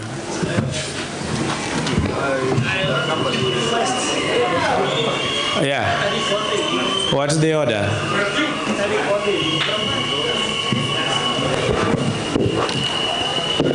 Mr. Speaker, I want to request that Honorable Timothy Wu and Honorable Henry Muracha to escort the Speaker, which you have said he be charged. Honorable member, can you take your seat? The Sergeant at Arms will bring him, but we are not going to restrain Honorable Muracha if we feel so. Yes, thank you. Yes. Honorable members, Standing Order 12 provides that immediately following the election of the Speaker, the clerk shall administer the oath or affirmation of office to the Speaker in the presence of the assembled County Assembly.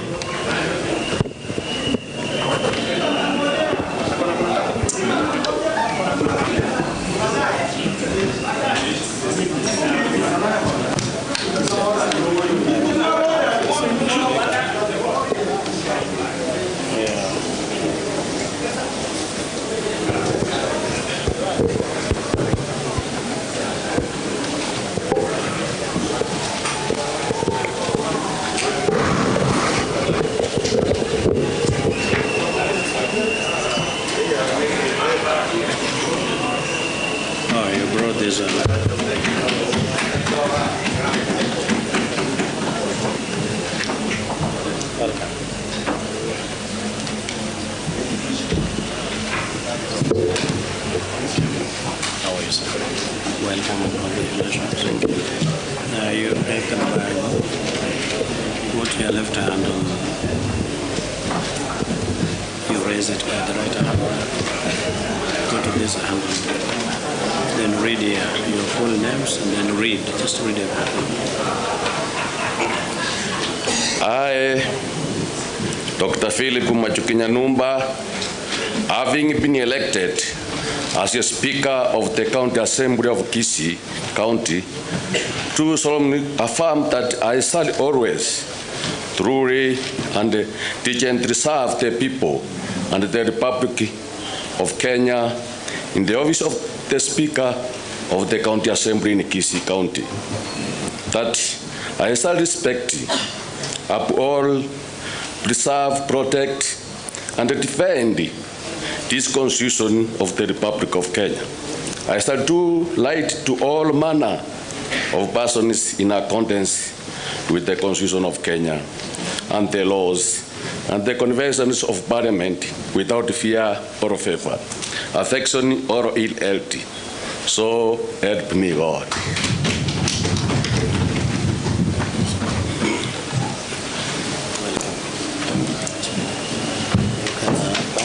Where is it?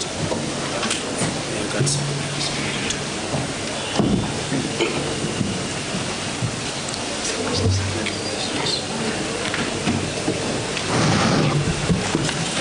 How is it? I'll guide you on what to do. Just relax.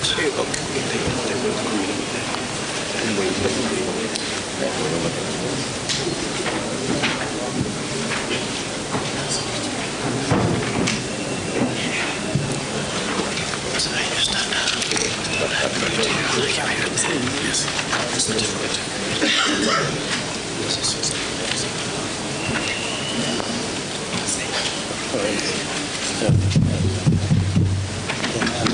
The card.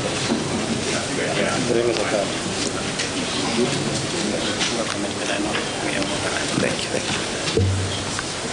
Yeah, you. But I have the card. Yes. Okay. You can now sign here. Oh, this is for me, but we'll fill your name there. Yeah.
it.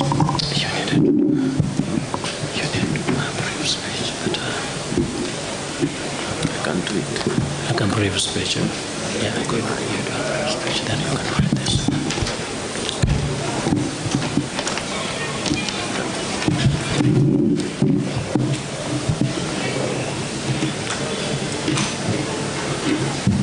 Honorable members, ladies and gentlemen, let me take this opportunity to thank the Almighty God for bringing us this far.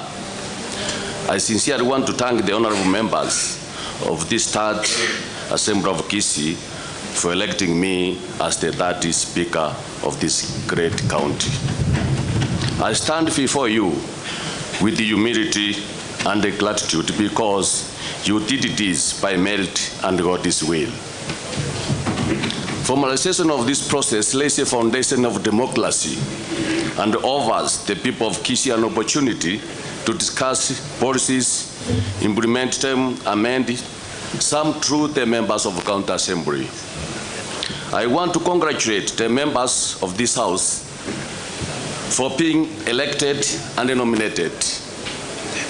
I congratulate those who have been re-elected for the second and the third time consecutively, and those who have been re-elected after remaining in the call for 5 years.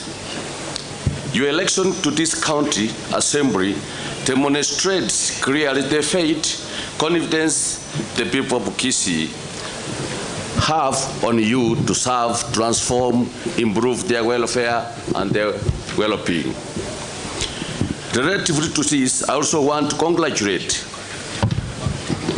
Honorable Beatrice Kerubo Makwai of Mumbawa Ward, who is the only female elected member of the County Assembly in Kisii County. On the same note, I congratulate all of the nominated MCS who serve special interest groups at different levels, including the youth. I want, in this special occasion, to also relay my congratulatory message to the second governor of Kisii County, Honorable Paulo Simbalat, for being elected the CEO of this great county of Kisii. Although this house can assure the people of Kisii that the governor will have an each time in the delivery of his manifesto, we pledge to be the avenues of delivery and not at the end time stagnating his manifesto. Thank you, honorable members, and let this the beginning of making Kisii County great. Asanteni, God bless you, God bless Kisii, God bless Kenya.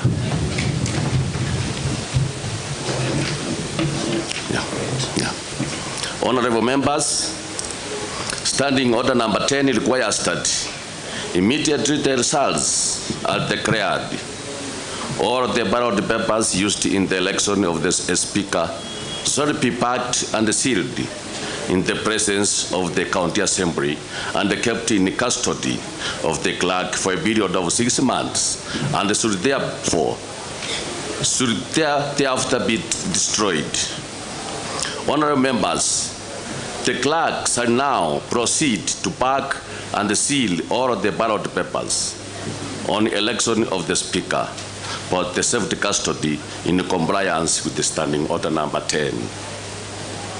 Honorable members, standing order number 13, subsection 1, it requires that immediately after making and subscribing to the oath or affirmation of office under standing order number 12, the speaker shall notify the members of the place, the date, and the time of the opening of the county assembly. Honorable members, the county assembly shall be opened on Tuesday, 4th October 2022 at the county assembly building, Kisii at 2:30 p.m. Next order. Honorable members, there being no further business, the House now stand adjourned.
chinga kichu tuwakurume gobere kukolekana kurwa sense meyegane kurwa se bunge ye county ya Kisii munchumuligirelia inyura kurwa se bunge ye igaigo twabura tukugwati umuyego yo kurocha gede chinse chamambia ege karekeiga anene asogoteni wako aba MC ya se bunge ye igam anene ase county ya Kisii uyo umuyego chaka chinse to chiabon mambia abwase aba ye emeronge tano nebere no yomo baba goteni goli tukule wegaso umuyego yo ni go babere bago choromo nogeli we bunge ngase chikura cyaba chiyo wakwa nige kureya mo ya bakego sare gospel default abwaswanyora oyoba omonogeli we bunge ye county ya Kisii Philip Nyamira oyibona baga kwenyera chikura emeronge nene isano na ibere ekero bona abwati gwa numurwaniri bwange kigima oyo manyikatuna elikichanganya oyo nyara chikura emeronge bere neyemo abande gati yabo nabo ntobate Juli Nyamao gati yabanda bange abo bono batanyora chikura sense meyega nabo ngana twabere tokubwatia sobo ime kurwase mambiale ngentambe ekerwe kiraiga bone county ye bunge ose county bunge ye ase county ya Kisii bunge bene kuchiko chake bikaro byaye lituko lya Jumaine kolengana no monogeli bwe bunge oyoba kago chorwa lituko lebo igone ganyara gakulira asogo chikurwa bokoleri bwaye asenchira ingiya wancherya konde gwensi gotaina jabereka okoleka no mwancho muligeria nabo igonto tokubwati ali abaka okoleka na kurwa serikali ye county ya Kisii kumulekera sobwagale igo abantu aba boikira na somo yegoyo boigo mu governor we county ya Kisii Paul Simbarati na ikira na somo yegoyo kolendo baschinsa chinke ekira bono wata TV yanko bokorali abaka okoleka na kurwa semambia yalengentambe a Johnson tobe tokubwatia maiga bono yabo msie konyorobo sibole bokurobo koribwabo maiga yogotiani wabene kurugaiga ase bunge ye county ya Kisii nara yuka kurwa sense meyega inyirabona muna Ndizi TV igotorange kigima ko kubwateri onsi aliarabeka okolekana kurwa chinkongo chionsi ko reporter ya Ndizi TV kurwa ase bunge oseme ye bunge ye county ya Kisii litira ninchi nkuru kwa Vincent Onyancha.